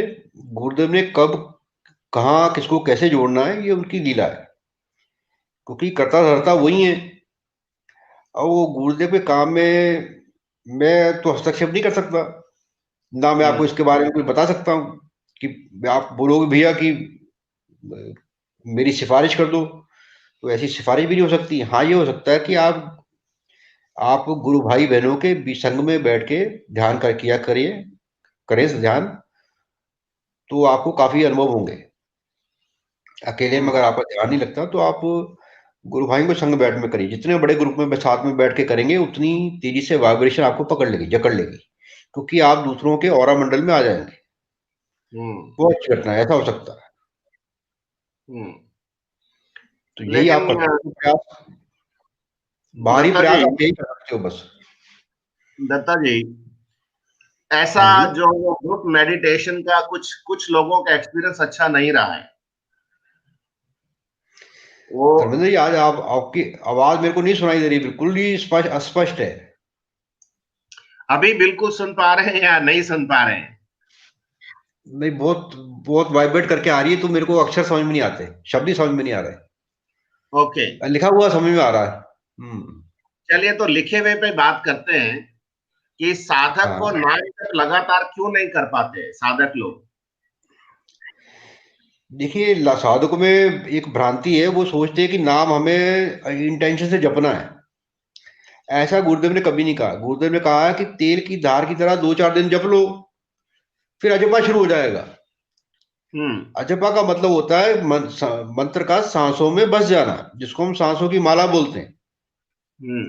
फिर आपको मंत्र जाप नहीं करना, आपको दिन में 1-2 बार देखना है, सांस लेनी, एक सांस छोड़नी है, मंत्र इसमें चल रहा है कि नहीं चल रहा है। तो आपको 2-4 दिन में ही मालूम पड़ जाएगा मंत्र तो चल रहा है। भाई, इसको इतना होश में रहना ही काफी है कि मेरा मंत्र चल रहा है। इसी को अजपा बोलते हैं, मेरा मंत्र चल रहा है। दिन में आपने 2-4 बार सांसों को देख लिया कि मेरा मंत्र चल रहा है, काफी है। क्योंकि जितना अधिक से अधिक नाम होगा, वो नाम ही आपको ध्यान में लेके जाएगा, उतना ही गहरा ध्यान लगेगा आपको, जितना आप होश में रहोगे। होशपूर्वक जपा जाता है नाम को, भाव के साथ में जपा जाता है नाम को। तो जितने होश के साथ में आप नाम को जपोगे, जितने भाव के साथ जपोगे, और जितना मंत्र के भाव को जानते हुए जपोगे, वो जितना प्रेम से जपोगे, उतना तीव्र ध्यान लगेगा आपका। मैं जब यहाँ पर आया था इटली में, तो जब उत्तर की हवाएं चलती थी ना, तो मैं खड़ा हो जाया करता था। कुछ ठंडी हवा है यहाँ पर उत्तर की, तो मैं देखा करता था कि ये हवा मेरे गुरुदेव को छूकर आ रही है, तो मैं वो ठंड वंड भूल के हवा का आलिंगन किया करता था। आने दो, मरने दो, कितनी ठंड लगती लगने दो मेरे को। तो भाव रहता है, गुरु के प्रति भाव होना चाहिए आपको कि हवा मेरे गुरुदेव को छूकर आ रही है उत्तर दिशा से। ऐसा भाव रहता था मेरा। तो प्रेम है गुरुदेव से, आपका कितना प्रेम है, वो प्रेम प्रकट होता है बस, और कुछ नहीं होता। साधना प्रेम स्वरूप है, सिर्फ गुरु का प्रेम चाहिए गुरुदेव से, बस, और कुछ नहीं चाहिए। गुरुदेव ही परमात्मा है। बिल्कुल। हम्म। तो ना चक्रों के चक्कर में पड़ो, ना सिद्धियों के चक्कर में पड़ो, सिर्फ प्रेम करो। हाँ, किसी चक्कर में पड़ने की आवश्यकता नहीं है आपको, सब मूर्खतापूर्ण बातें हैं। हाँ। हम्म। तो एक गुरु भाई तो है गुरुदेव महेंद्र, की, घी पर कड़वा कड़वा स्वाद आ रहा है, इसका कुछ साधना से कनेक्शन है क्या? वाह वाह, बहुत अच्छी बात है भैया, बहुत अच्छी घटना है, आप तो अमृत का स्वाद ले रहे हो। देखिए, मैंने कहा था, कई बार कहा है कि 5 तरीके के स्वाद ही साधक को समझ में आते हैं। खिचड़ी मुद्रा में जो ऊपर से अमृत गिरता है, उसमें 5 स्वाद साधक को समझ में आते हैं। एक शहद के जैसा, एक नमकीन के जैसा, एक घी के जैसा, और एक कड़वा सा। ऐसे 4 5 7 5 साधक को स्वाद समझ में आते हैं। बाकी स्वाद इतने इतने दिव्य हैं, इतने निराले हैं, ऐसी ऐसी बूंदें गिरती हैं ऊपर से कि साधक सोचता है, यार क्या हो गया ये क्या हो रहा है। और उसका शरीर ऐसा खिला खिला रहता है कि जैसे गुलाब का फूल महकता होता है, तो जैसे कमल का फूल महक रहा है खिला हुआ, ऐसा उसका शरीर उसको अपने आप में महसूस होता है। तो एक मेरी पोस्ट है कि तू गुलाब की तरह महक, तुझे जमाना देखे। तो साधक को अंतर से मालूम पड़ता है कि मेरे को क्या हो रहा है, ये मैं प्रफुल्लित हो रहा हूँ, अंदर से खुश हूं, मैं आनंद में हूँ, अकेले ही नाच रहा हूँ। तो अकेले नाचो, अकेले गाओ, अकेले अपनी मस्ती में रहो, नंगे होके डांस करो, नंगे होके नाचो, जैसी मस्ती है वैसे रहो। वो ऐसा अंतर का ज्ञान है, वो भैया आपको नचवाएगा, खुद ही नचाएगा, खुद ही गवाएगा। ऐसे भाव पैदा कर देंगे गुरुदेव, हम तो हमारी मस्ती में झूमते चले हैं, ऐसी मस्ती पैदा होती है। लाजवाब, इसी को आनंद बोलते हैं। आनंद है ये, आनंद ही आनंद है। एक और हाँ जी। इंटरेस्टिंग अनुभूति है गुरु बहन की, सपना झारिया से, जारिहा। वो कहती है कि मेरे आज्ञा चक्र पर मुझे ध्यान के समय नीला आकाश दिखाई देता है और बहुत सारे तारे दिखते हैं, साथ ही येलो कलर का प्रकाश दिखता है और काफी देर तक सांस भी रुकी रहती है।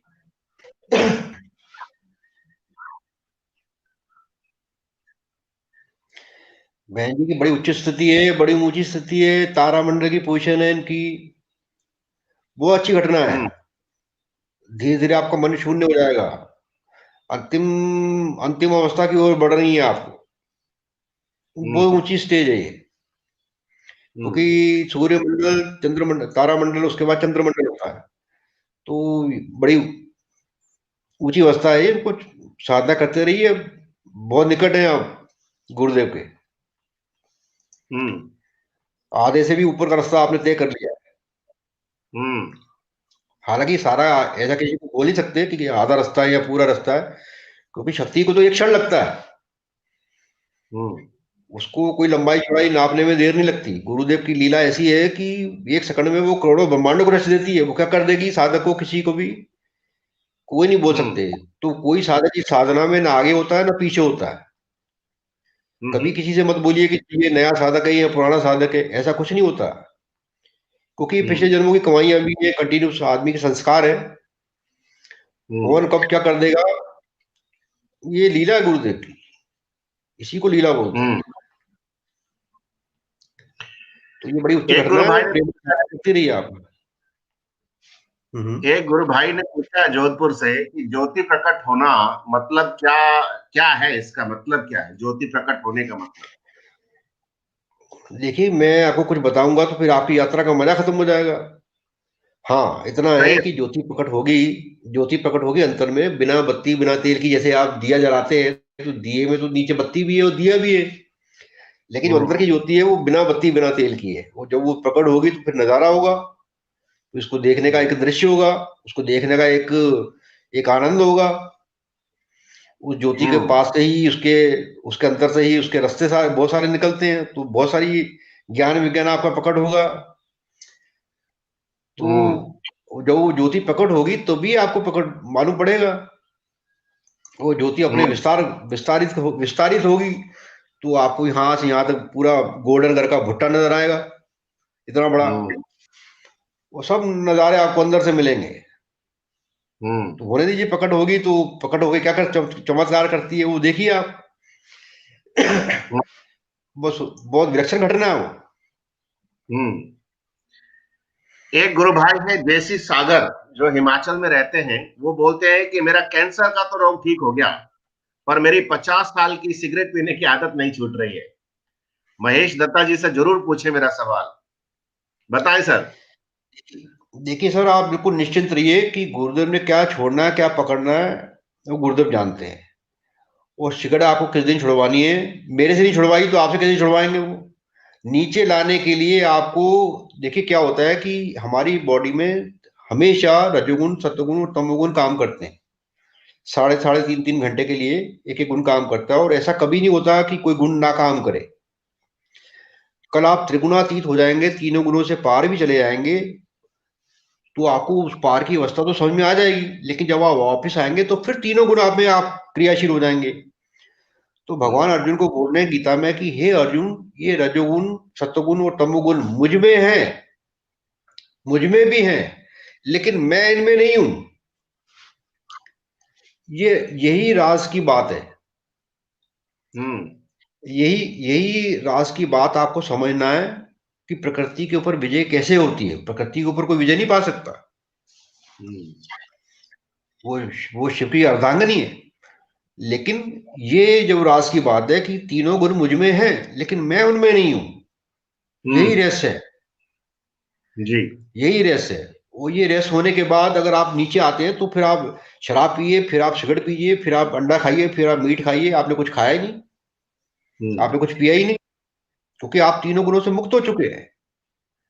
फिर आप कुछ भी हम्म। खाइए, कुछ भी पीजिए, कुछ भी करिए, ना आप पुण्य हम्म। के भागी हैं, ना आप पाप के भागी हैं, ना आप सच में ना आप झूठ में, हम्म। ना आप सुख में ना आप दुख में, ना आप जन्म में ना आप मृत्यु में।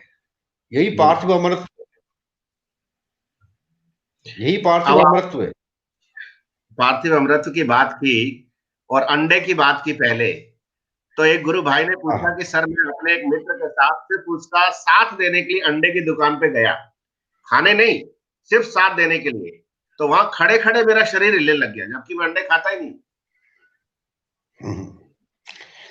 देखिए कि यह क्या होता है कि जब आपकी वृत्ति सत्वगुणी होना शुरू हो जाती है तो नेचुरली आपको शक्ति वाइब्रेट करती है तमगुण से। ओके। तो मैं भी अब शराब पिया करता था, तो एक बार ऐसा हुआ कि जब मैं शाम को वापस आया घर की तरफ, तो जहां से मैं वो बियर बार की तरफ मुड़ा करता था, तो जैसे ही मैं मुड़ा तो मेरे मेरे को लगा कि मेरी बॉडी में लकवा हो गया, डेड हो गई बॉडी में। तो जी। मैं तो घबरा गया, सुन्न हो गया क्या हो गया, लेकिन दिमाग मेरा चेतन था। हम्म। हिलते नहीं बन रहा, डुलते नहीं बन रहा। हम्म। तो जब मैं पसीना पसीना हो गया, थक गया, बम्बई की घटना है, तो फिर हम्म। मैंने घर की तरफ अपना मुंह मोड़ा सामने। तो जैसे ही मैंने मुंह घर की तरफ घुमाया और पैर आगे बढ़ाया तो पैर मेरा उठ गया। हम्म। तो मैंने सड़क क्रॉस की, सड़क क्रॉस करने के बाद वापस मैंने मुंह मुड़ा उस तरफ, तो फिर मैं जाम हो गया। हम्म। तो शक्ति ने कैसे मेरे को होल्ड कर लिया था। हम्म। तो तो मालूम है कि शक्ति हिलने नहीं देती साधक को कि तुम कहाँ जा रहे हो, तुम कैसे कर रहे हो ये काम। हम्म। वो आपको अंडर कंट्रोल कर लेती है, पूरे आपका मन बुद्धि चित्त शरीर को वश में कर लेती है अपने, हम्म। और अपने नियंत्रण में सारे काम करवाती है। वो हम्म। कब क्या करवाना है वो उसके पूर्ण नियंत्रण में है। तो आपको सिर्फ समर्पण करना है और कुछ नहीं करना, शक्ति को हैंड ओवर करना है अपने आप को। हम्म। तो जब मेरे साथ ऐसी एक दो घटनाएं घटी तो फिर उसके बाद तो मैंने शक्ति को सरेंडर ही कर दिया कि बस भैया गुरुदेव आप कुछ हो जाए। हम्म। तो अब अभी भी मैं इटली में कार चलाता हूँ यहाँ पर, तो मेरे साथ कोई बैठने को तैयार नहीं होता। वो कहते भैया तू तो मरवा मरवा देगा हमें। तो मैं कहता हूँ मैं गाड़ी चलाता ही कम हूँ, गाड़ी गाड़ी चलाने तो वाला तो कोई और है, सही है। गुरुदेव चलाते हैं। तो वाइफ भी डरती रहती है, बच्चा भी, मेरे रिश्तेदार तो बैठते नहीं मेरे साथ में। वो हम्म। कहते हैं ये पता नहीं इसका दिमाग कैसा है, कैसे गाड़ी चलाता है, मेरे को कहाँ से कहीं कितनी स्पीड है इसकी, कैसा है। तो वो सब लीला है गुरुदेव की, वो चलाते हैं गाड़ी। हम्म। तो चमत्कार है गुरुदेव के, विलक्षण बहुत। चमत्कार है। ये हम्म। तभी गुरुदेव ने कहा है कि ये एक ऐसा विज्ञान है जो आज तक प्रकट नहीं हुआ। आज बहुत तक जोर, पकड़ी नहीं। सच में प्रकट नहीं हुआ सर। ऐसा विज्ञान देखिए मैंने हमारा तो नहीं। हमारा 5 साल का जो बच्चा है हमारे आश्रम का, या हमारा गुरु भाई जो है 5-10 साल का बच्चा भी हमारा बनारस के बड़े बड़े पंडितों के ऊपर भारी है। क्यों भारी है? कि उसके पास अनुभूति का विज्ञान है और उनके पास किताबों का ज्ञान है। तो हर व्यक्ति, जितने भी शास्त्रीय पंडित लोग हैं या विद्वान लोग हैं, उनके पास शास्त्रीय ज्ञान है, शास्त्रों का ज्ञान है। लेकिन हमें शास्त्रों से कोई लेना देना नहीं है। हमारा 10 साल का बच्चा उनके ऊपर है भी है, क्योंकि उसके पास अनुभूति का विज्ञान है, सेल्फ रियलाइजेशन है। बिल्कुल। तो जो सेल्फ रियलाइजेशन होता है वो हमेशा भारी होता है, हैवी होता है। एक गुरु भाई पूछ रहे हैं कि वो जीभ तालू पर चिपकती है बार बार, इसका क्या मतलब है? देखिए, तालु के ऊपर जीभ चिपकना ही बहुत सुंदर घटना है, बहुत अच्छी घटना है। यहीं से खेचरी नभो मुद्रा और खेचरी मुद्रा की शुरुआत होती है। ओके। तो जब आप तालु से मुद्रा आपकी चिपकना शुरू हो जाएगी, यहीं से मौन भी शुरू होता है। मौन की जो साधना है यहीं से शुरू होती है। यहीं से आप गुरु को धारण करना सीखोगे। इसके पहले गुरु को आप निहारने की कला जानते हो। यहीं से गुरुदेव को धारण करने की कला शुरू होती है। जी। मैं जब गुरुदेव के पास ज्यादा करता था पहले, तो मैं सबसे आगे बैठा करता था। और गुरुदेव से सवाल भी बहुत सारे रहते थे मेरे। तो 1-2 बार गुरुदेव ने मेरे को डांट दिया कि तेरे को जब तू अगम लोग पहुंच जाएगा तो तू उसके आगे जाना, अभी तू बाहर तो चल। अब गुरुदेव ने मेरे को डांटा सबके सामने, तो मैंने कहा कि हाँ यार, ये बात तो सही है, जब वहां पहुंचेंगे तो फिर आगे की बात सोचेंगे। तो फिर मैं उठ के सबसे पीछे बैठना शुरू कर दिया मैंने। जी। तो जब भी गुरुदेव को होता तो मैं फिर गुरुदेव को निहारता रहता, पीछे बैठा बैठा एक टक दिखा करता था। वो मेरे को ऐसा लगता था कि गुरुदेव भी मेरी तरफ भी देख रहे हैं। मेरी आंखों से मिलती रहती थी। तो धीरे धीरे गुरुदेव को मैंने धारना शुरू कर दिया। पहले निहारने से धारण करना शुरू कर दिया मैंने। तो जैसे धारणा शुरू कर दिया मैंने, तो जीभ मेरी तालू से लगना शुरू हो गई। तालू से लगना शुरू हुई तो उल्टी होना शुरू हो गई। उल्टी होना शुरू हुई तो ऊपर खींचना शुरू हो गई। नाक यहां तक पहुंच गई। तो जब नाक तक पहुंच गई तो एक दिन क्या हुआ कि मैं गुरुदेव के सामने बैठा हुआ था, और बहुत थोड़े से लोग थे गुरुदेव के सामने, 5-6 लोग ही बैठे हुए थे, और मैं गुरुदेव से करीब 15 फुट पीछे बैठा हुआ था। तो जीभ मेरी जो है ऊपर से नीचे हार्ट में जाके गिरी, नीचे उतर गई गले में। तो मैं तो घबरा गया क्या हुआ। तो गुरुदेव की देखा गया तो गुरुदेव मुस्कुरा रहे हैं। तो फिर वो मैंने, अब मेरी हैबिट खत्म हो गई थी उनसे कुछ पूछने की, मैं पूछता नहीं था उनसे। तो धीरे धीरे मौन शुरू हुआ। फिर अंतर से प्रश्न, घबराहट खत्म हो गई मेरी कि अब तो जो होगा, मर गए तो मर गए, देखा जाएगा, उतरने तो कहाँ उतरती है। ये जीभ जो है बहुत चमत्कार दिखाएगी आपको। तालू से चिपक रही है, बहुत अच्छी घटना है। ऊपर जाएगी, नीचे जाएगी तो वो डरना मत, ऊपर जाएगी तो घबराना मत। बहुत आनंद, बहुत मस्ती दिलाएगी आपको जीभ का जो खेल है सारा का सारा, खेचरी मुद्रा का। महामुद्रा है, मुद्राओं की रानी, महामुद्रा। एक अरुण भाई कहलाती। सॉरी, आप कंटिन्यू कीजिए सर। हाँ, वो पूछिए आप। वो कहते हैं दत्ता जी, मुद्राएं कोई चल रहा है कभी धीरे कभी जोर से, ये क्या है ध्यान में? हाँ, तो देखिए कि ध्यान में आपको शक्ति के, जैसे आपको मूलाधार में आपको खुशबू प्रकट होती है, तो मतलब क्या है, पृथ्वी तत्व का जो अंश है वो सुगंध है। और जल तत्व का जो सार तत्व है वो रस है जी। अग्नि तत्व का जो तत्व है वो उसको रूप बोलते हैं। और वायु तत्व का जो है वो स्पर्श है। वो आकाश तत्व का शब्द है। तो जब भूमि तत्व आपका शुद्ध होता है तो आपको दिव्य खुशबुएं आती हैं। जब वो जल तत्व शुद्ध होगा आपका, तो आपको जीभ के ऊपर स्वाद आएंगे तालू से लगने के बाद। और जब आपका अग्नि तत्व शुद्ध होगा तो आपका जो बॉडी के अंदर पूरी अंदर से हीट का, अग्नि का आपको अनुभव होगा पूरा शरीर में, कि मेरे शरीर से ऊष्मा निकल रही है, वाइब्रेशन हो रही है। और रूप का आपको अनुभव होगा। रूप में क्या है, आपको दृश्य जगत में भी आपको दिखाई देगा, बाहर भी आपको प्रकृति बदली नजर आएगी। और आपके शरीर में भी परिवर्तन होगा, आंखों में चमक बढ़ेगी, आपकी सुनने की क्षमता बढ़ जाएगी, आपकी होंठ आपके गुलाबी हो जाएंगे, शरीर आपका पुष्ट हो जाएगा। और जब वायु तत्व का होगा, वायु तत्व में फिर स्पर्श का आपको अनुभव होगा कि मेरे को कोई टच कर रहा है, मेरे को किसी ने छुआ है, मेरे को परमात्मा ने यहाँ छुआ। वहां पर शक्ति की चाल जो कछुए जैसी होती है, तो वो स्पर्श का अनुभव होता है कि यहाँ हाथ पड़ा मेरे, किसी ने मेरे सर के ऊपर हाथ रखा, किसी ने मेरा पैर खींचा, कोई शरीर किसी ने मेरे को शरीर से बाहर निकालने की कोशिश की है। तो ऐसे अनुभव साधक को होते रहते हैं। तो इनसे किसी अनुभव से कभी आपको सारे अनुभवों का आपको आनंद लेना है, किसी से घबराना नहीं है, किसी से डरना नहीं है, किसी क्रिया से। लेकिन क्या है कि 3.5 कुंडली के फेरे हैं, जब भी 101 कुंडल खुलेगा तो उस पार्ट में दर्द होगा, चाहे वो मूलाधार में हो, चाहे वो नाभि में हो, चाहे वो छाती के ऊपर हो, गले के ऊपर हो। तो ये 3 जगह तो साधक को भले जब उसके खुलते हैं तो दर्द होता है, काफी होता है। सांस के रुकने की अनुभूति होगी छाती में, उसकी सांस उसकी बहुत छोटी हो जाएगी, ब्लड प्रेशर उसका बहुत तेज हो जाएगा, या ब्लड प्रेशर बहुत कम हो जाएगा। दोनों बात हो सकती है। गर्दन में, गले में उसकी ऐसा लगेगा गर्दन मेरी टूटने वाली है, गर्दन की नस मेरी खिंचने वाली है, गर्दन मेरी बिल्कुल आज मेरी टूट ही जाएगी, गर्दन ऐसी ऐसी घूमेगी चारों तरफ जैसे भूतों की घूमती है। तो साधक भयभीत हो जाता है, कुंडली साधक को भयभीत कर देती है। लेकिन साधक को डरना नहीं है किसी भी क्रिया में, कुछ नहीं होगा, उसके पास संजीवनी मंत्र है, कोई नहीं मार सकता उसको, काल महाकाल भी नहीं मार सकता। जी सर। एक गुरु बहन है बबीता ओगरा, जो जनरली छोटे छोटे ऑडियोज अपने भेजती हैं एक्सपीरियंसेस के।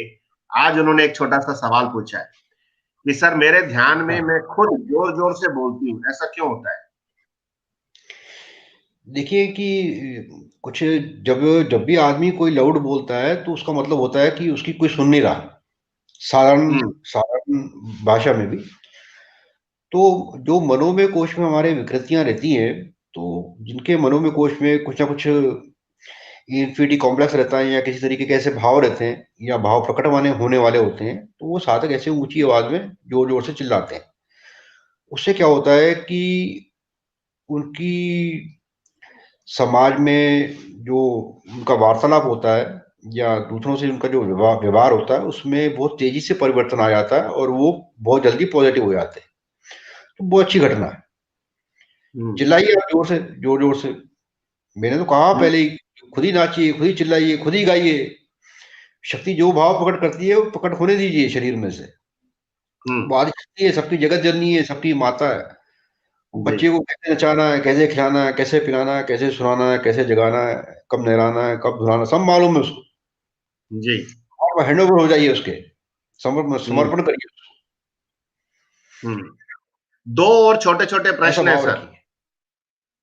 जी, 2 छोटे छोटे और प्रश्न हैं। एक हमारे गुरु भाई हैं लेखनाथ खनाल नेपाल से, जिनका एक वो भी आया था सेशन में। राम तो घटघट का वासी है, उसमें उनका एक एक्सपीरियंस शेयर हुआ था। उन्होंने एक सवाल पूछा है कि हमारे गुरुदेव को गायत्री की सिद्धि हुई थी, तो गुरुदेव ने गायत्री मंत्र का जाप करने की मनाही क्यों की है सब साधकों को?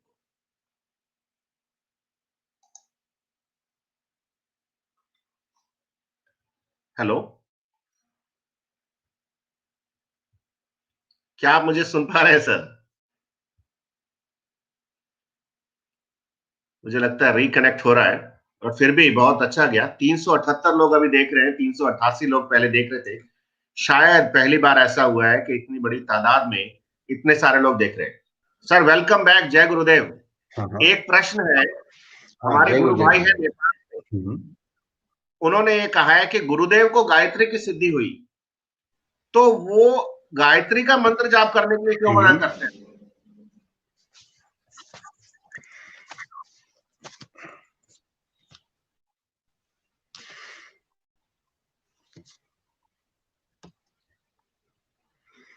सर आप सुन पा रहे हैं? मैं अपना सवाल दोबारा रिपीट करता हूं।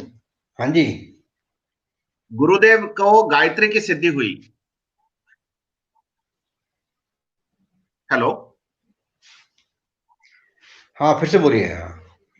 मैं कह रहा हूं कि गुरुदेव को गायत्री की सिद्धि हुई थी, तो एक साधक पूछ रहे हैं कि गुरुदेव ने गायत्री मंत्र जपने के लिए क्यों मना किया है?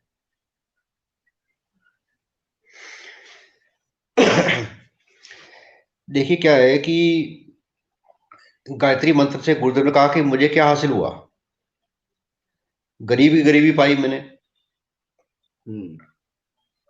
आपने गुरुदेव की किताब पढ़ेंगे या गुरुदेव की वाणी को ध्यान से सुनेंगे तो गुरुदेव ने अपने सारे प्रश्नों के उत्तर स्वयं ही दे दिए हैं।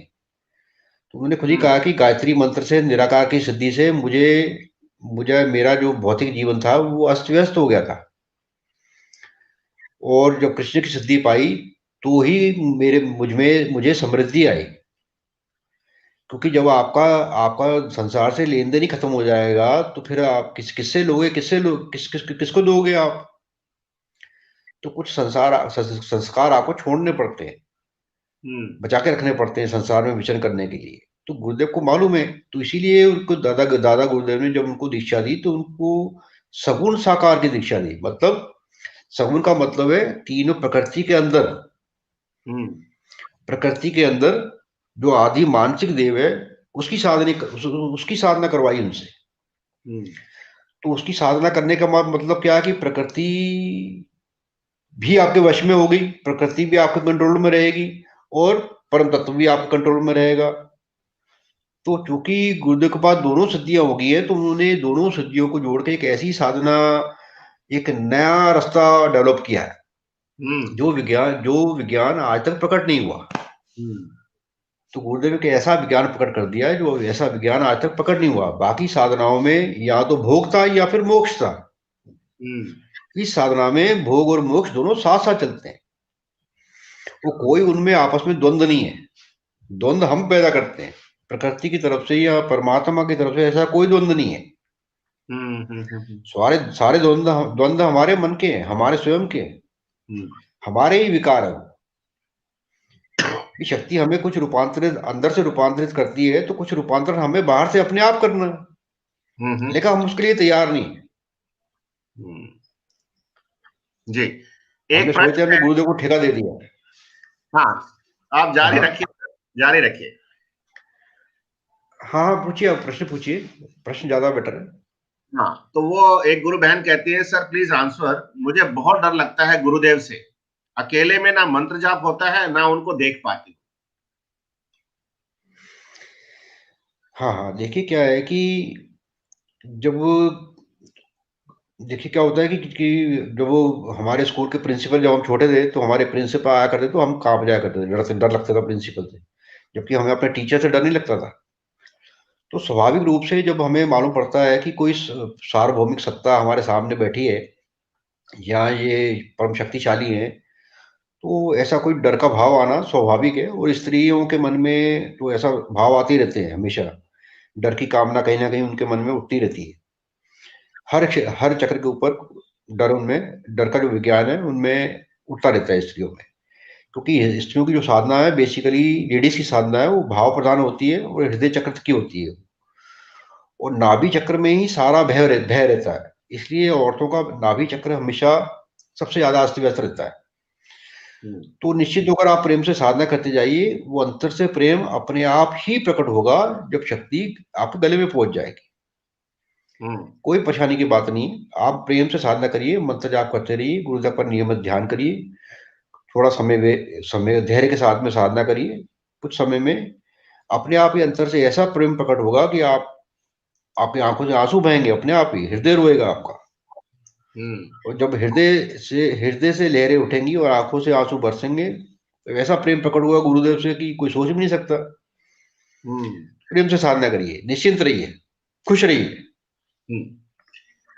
हाँ जी, अब हमारे पास 5 मिनट है और मैं एक आखिरी प्रश्न में ले रहा हूं, फिर उसके बाद अपन गुरुदेव की आवाज में मंत्र सुनेंगे। और आज ध्यान तो नहीं कर पाएंगे, लेकिन वो मंत्र जरूर सुनेंगे, और वो जो पर्चा गुरुदेव अपने वो छात्रों के, स्टूडेंट के थ्रू या वॉलंटियर्स के थ्रू दिलवाते थे, वो दिखाएंगे। तो लास्ट प्रश्न ये है कि गुरु भाई, ध्यान के दौरान धीरे धीरे कपाल से लगभग 1 कप पानी जीभ पर आता है, उसे मैं पीता रहता हूँ, ऐसा किस कारण होता है?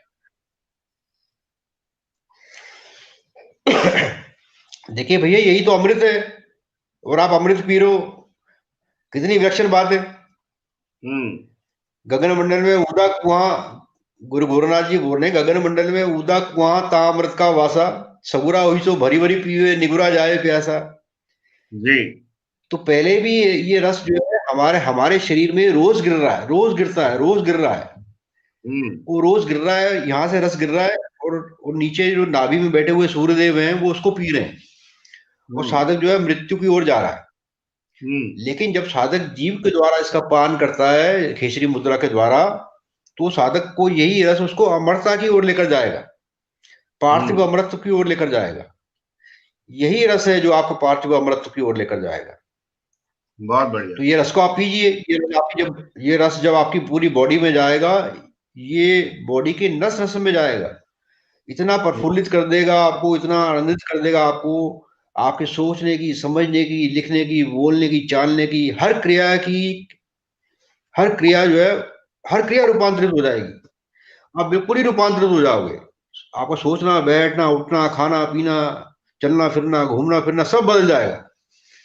ये रस इतना विलक्षण है, इतनी महिमा है इसकी, जो इतने भयंकर स्वाद है इसके, इतने शानदार स्वाद है इसके।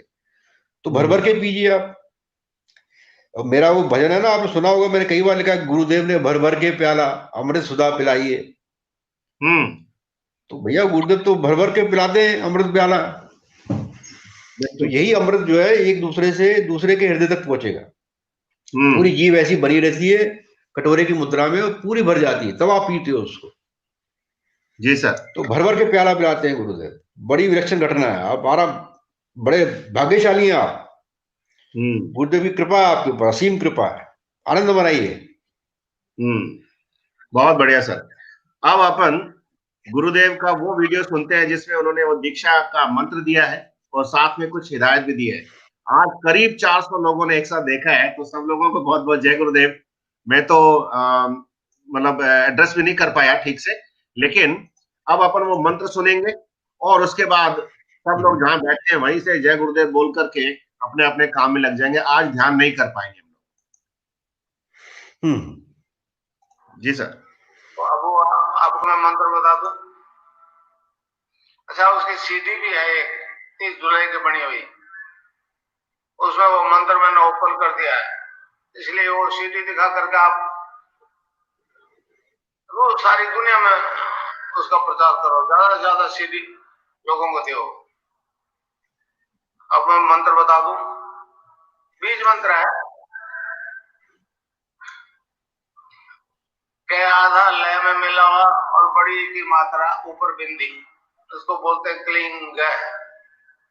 है के ऊपर बिंदी लगती, अंग हो जाता ना, अंग। अभी आप तो यहाँ स्टॉक लगेगा, और इस क्लिंग में बार बार अंग आता है। एक क्लिंग लय नहीं बनती थी, हमारे ऋषियों ने उसको जपने का तरीके बताया। Cling Krishna cling, cling Krishna cling, cling Krishna cling. इसमें राधा का तो है वो सांसारिक, कृष्ण है वो मोक्ष देगा। ये एक ऐसी मतलब विधि है जपने की, इससे भोग और मोक्ष दोनों साथ साथ मिलते हैं। बाकी आराधना में भोग है तो मोक्ष नहीं, मोक्ष है तो भोग नहीं। एक गीता वाला निष्काम कर्मी हो गया, समझे? तो इसको जपना है, राउंड निकलो, समझे? रैदास जी को गुरु ने बता दिया कि बेटा रैदास ये नाम जप, उन्होंने जपना शुरू कर दिया। अब वो बंदी नहीं हुआ। तो रैदास जी ने भजन में गाया है, अब कैसे छूटे नाम रट लाग, अब कैसे छूटे नाम रट लाग। तो आपको यहाँ मेरा ध्यान करना है। प्रोफेशनल गुरु है, उनको मानते रहिए, कोई बात नहीं है, मगर रोग के लिए मेरे अलावा चाहे कोई हनुमान जी के चला जाता है, कोई किसी माता जी के चला जाता है, नाम जब छोड़ते हैं मुझ से डिस्कनेक्ट हो जाते हैं, फिर केस रिलैप्स हो जाता है, फिर मैं उसको टैकल नहीं करता। तो इस रोग के लिए और किसी भैरव जी, माता जी, हनुमान जी का नहीं जाइएगा, तो बाकी पूछते हो पर नाम मैं बताऊंगा वही जब अगर मेरा ध्यान या करो, चाहे किसी जाति के हो, किसी वर्ण के हो, ये तो ह्यूमन बॉडी में होने वाला बदलाव है। तो 15 मिनट जपो। यहाँ मुझे देखो, cling creation, cling cling creation, cling मन ही मन जपो, और जिम नहीं हिले। अच्छा, कोई तरह का मूवमेंट हो तो घबराएगा नहीं, 15 मिनट में अपना ठीक हो जाएगा। बैठो ना, रोज सुबह बैठो ध्यान करने, नहा धोके टट्टी रोटी जा करके, ठोस चीज खाना नहीं। योग योग हो तो आप घबराना नहीं, पड़ोसी को योग हो तो आप देखना नहीं। ये 15 मिनट का टाइम भाग मत होना। फिर रोज सुबह ध्यान करो और टाइम मांग लो आप, 15 मिनट, 20 मिनट, 25 मिनट, जितना टाइम मांगोगे उतना टाइम में अपना बंद हो जाएगा। अब शुरू कर दो, cling creation, cling cling creation, cling हमारे मन जपो, और जीव नहीं हिले। तो ये वो वीडियो है जिसमें गुरुदेव ने कहा है कि वो जो सीडी है वो सबको, सब ज्यादा से ज्यादा लोगों को बताओ। तो अब जिस तरीके से सर गुरुदेव के मिशन का प्रचार प्रसार हो रहा है, चूंकि आप 1995 से जुड़े रहे हैं, उसमें और आज में आप क्या अंतर पाते हैं? ये आखिरी सवाल आपसे है बस। देखिए क्या है कि पहले जो प्रचार था वो डोर टू डोर था,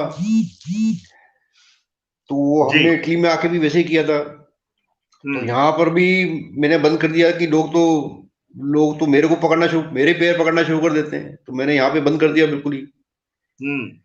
जहाँ इंडिया में भी ऐसे ही था, जिसको समझाओ वो गुरुदेव को तो छोड़ो, वो मेरे को पकड़ के बैठ जाता था। क्योंकि क्या होता है कि साधक आपका जैसे आप चेतन होते जाते हैं तो आपकी वाइब्रेशन इतनी बढ़ जाती है कि सामने जो आपके आके बैठा वो उसमें वाइब्रेशन बहुत तेजी से फैलती है। वो सोचता है ये क्या हो गया मेरे को, इसने कुछ चमत्कार कर दिया, जबकि करने कराने वाले तो सब गुरुदेव है। जी सर। तो वो एक तो जब वो आपके पैर पकड़ लेते हैं तो आप में एक ईगो डेवलप होना शुरू हो जाती है, कोई छोड़ते नहीं है आपको वो। तो इनसे तो अच्छा है कि भैया पिंड छुड़ा लो, भैया तुम दूर रहो, दूर दूर से प्रचार करो, अच्छी बात है जी। तो उस समय जो प्रचार था वो डोर टू डोर था। धीरे धीरे टीवी के माध्यम से हुआ। उस समय गुरुदेव की सीडी थी तो मैं केबल के ऊपर चलवाया करता था, उससे काफी लोग जुड़े गुरुदेव से।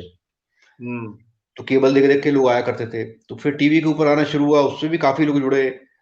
और फिर आज फेसबुक हुआ तो उससे फेसबुक से भी काफी लोग जुड़े। तो फेसबुक पे भी हम लोग लगे रहे, 10 साल हो गए, 12 साल फेसबुक के ऊपर भी। तो फिर उसके बाद ट्विटर आना शुरू हुआ, अब यूट्यूब आ गया, और आपने कमान संभाली है।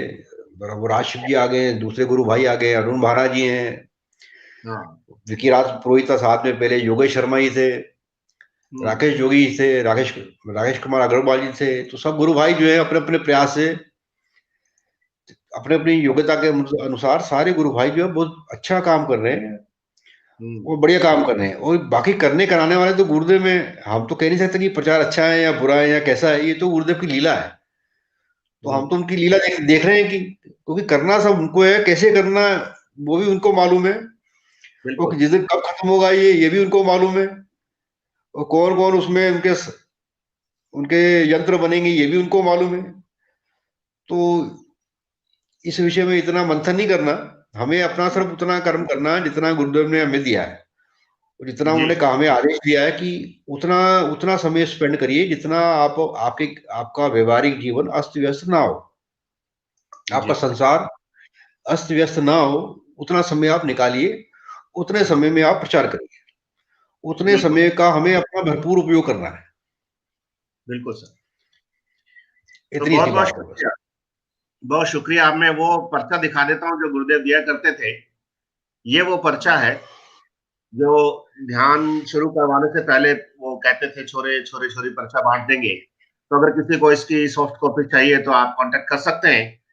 अधिक जानकारी के लिए आप gurutyagyoga.org पर संपर्क कर सकते हैं। और जो हमारे मॉडरेटर हैं, छोटी सी बच्ची धानी अपनी माँ ज्योत्सना के साथ है, और इधर गोपाल कुमावत है सांबर लेक में, और उधर शुभम है जो फेसबुक पे भी मैनेज कर रहे हैं। तो सब लोगों को बहुत बहुत शुक्रिया। आज का एक जो डबल सेंचुरी एपिसोड था वो सच में बहुत जोरदार था। बहुत सारे सवालों के जवाब तो नहीं दे पाए गए, लेकिन वो सवाल अगली बार मैं इकट्ठा करके रखूंगा, और फिर हम दत्ता जी को एक बार फिर से बुलाएंगे, क्योंकि अब उनको तो घर से निकाल ही दिया जाएगा क्योंकि वो बाबा जी हो चुके मेरी तरह। तो हम दोनों भाई जो है मिलकर के कुछ ज्वाइंट एपिसोड करते रहेंगे। तो बहुत बहुत शुक्रिया सब लोगों का। मैं उन सब लोगों का तहे दिल से शुक्रगुजार हूँ जिन्होंने मुझे 16 सितंबर सन 2017-18 से सुनना शुरू किया और एक के बाद एक के बाद एक के बाद ऐसे एपिसोड्स गुरुदेव की प्रेरणा से होते रहे। मैं हर बार ये डिस्क्लेमर देता हूँ और आज भी देता हूँ कि मेरा इसमें सच में कुछ नहीं है। जितनी बार भी कोई नई चीज होती है, कोई नई अनुभूति होती है, कोई विलक्षण अनुभूति होती है, दिव्य अनुभूति होती है, मुझे उतनी बार अपने गुरु पर उतना ही प्यार आता है और मैं हर बार गुरुदेव से यही प्रार्थना करता हूँ कि गुरुदेव एक बार आप बोल दो आई लव यू, तो बस वो जो जितना प्यार वो आपसे करते हैं आप उससे डबल प्यार कीजिए, उनके चरणों में बैठे रहिए, सिद्धियों के चक्कर में मत पड़िए। आपके और गुरु के बीच में थर्ड पार्टी कोई नहीं है। सिर्फ इस स्टेटमेंट के साथ इस सेशन को विराम देते हैं और गुरुदेव के श्री चरणों में समर्पित करते हैं और अगली बार बुलवाना चाहेंगे तो डेफिनेटली बोलेंगे। जय गुरुदेव सब लोगों को, आनंद आ गया। जय गुरुदेव जी, जय गुरुदेव जी, जय गुरुदेव जी।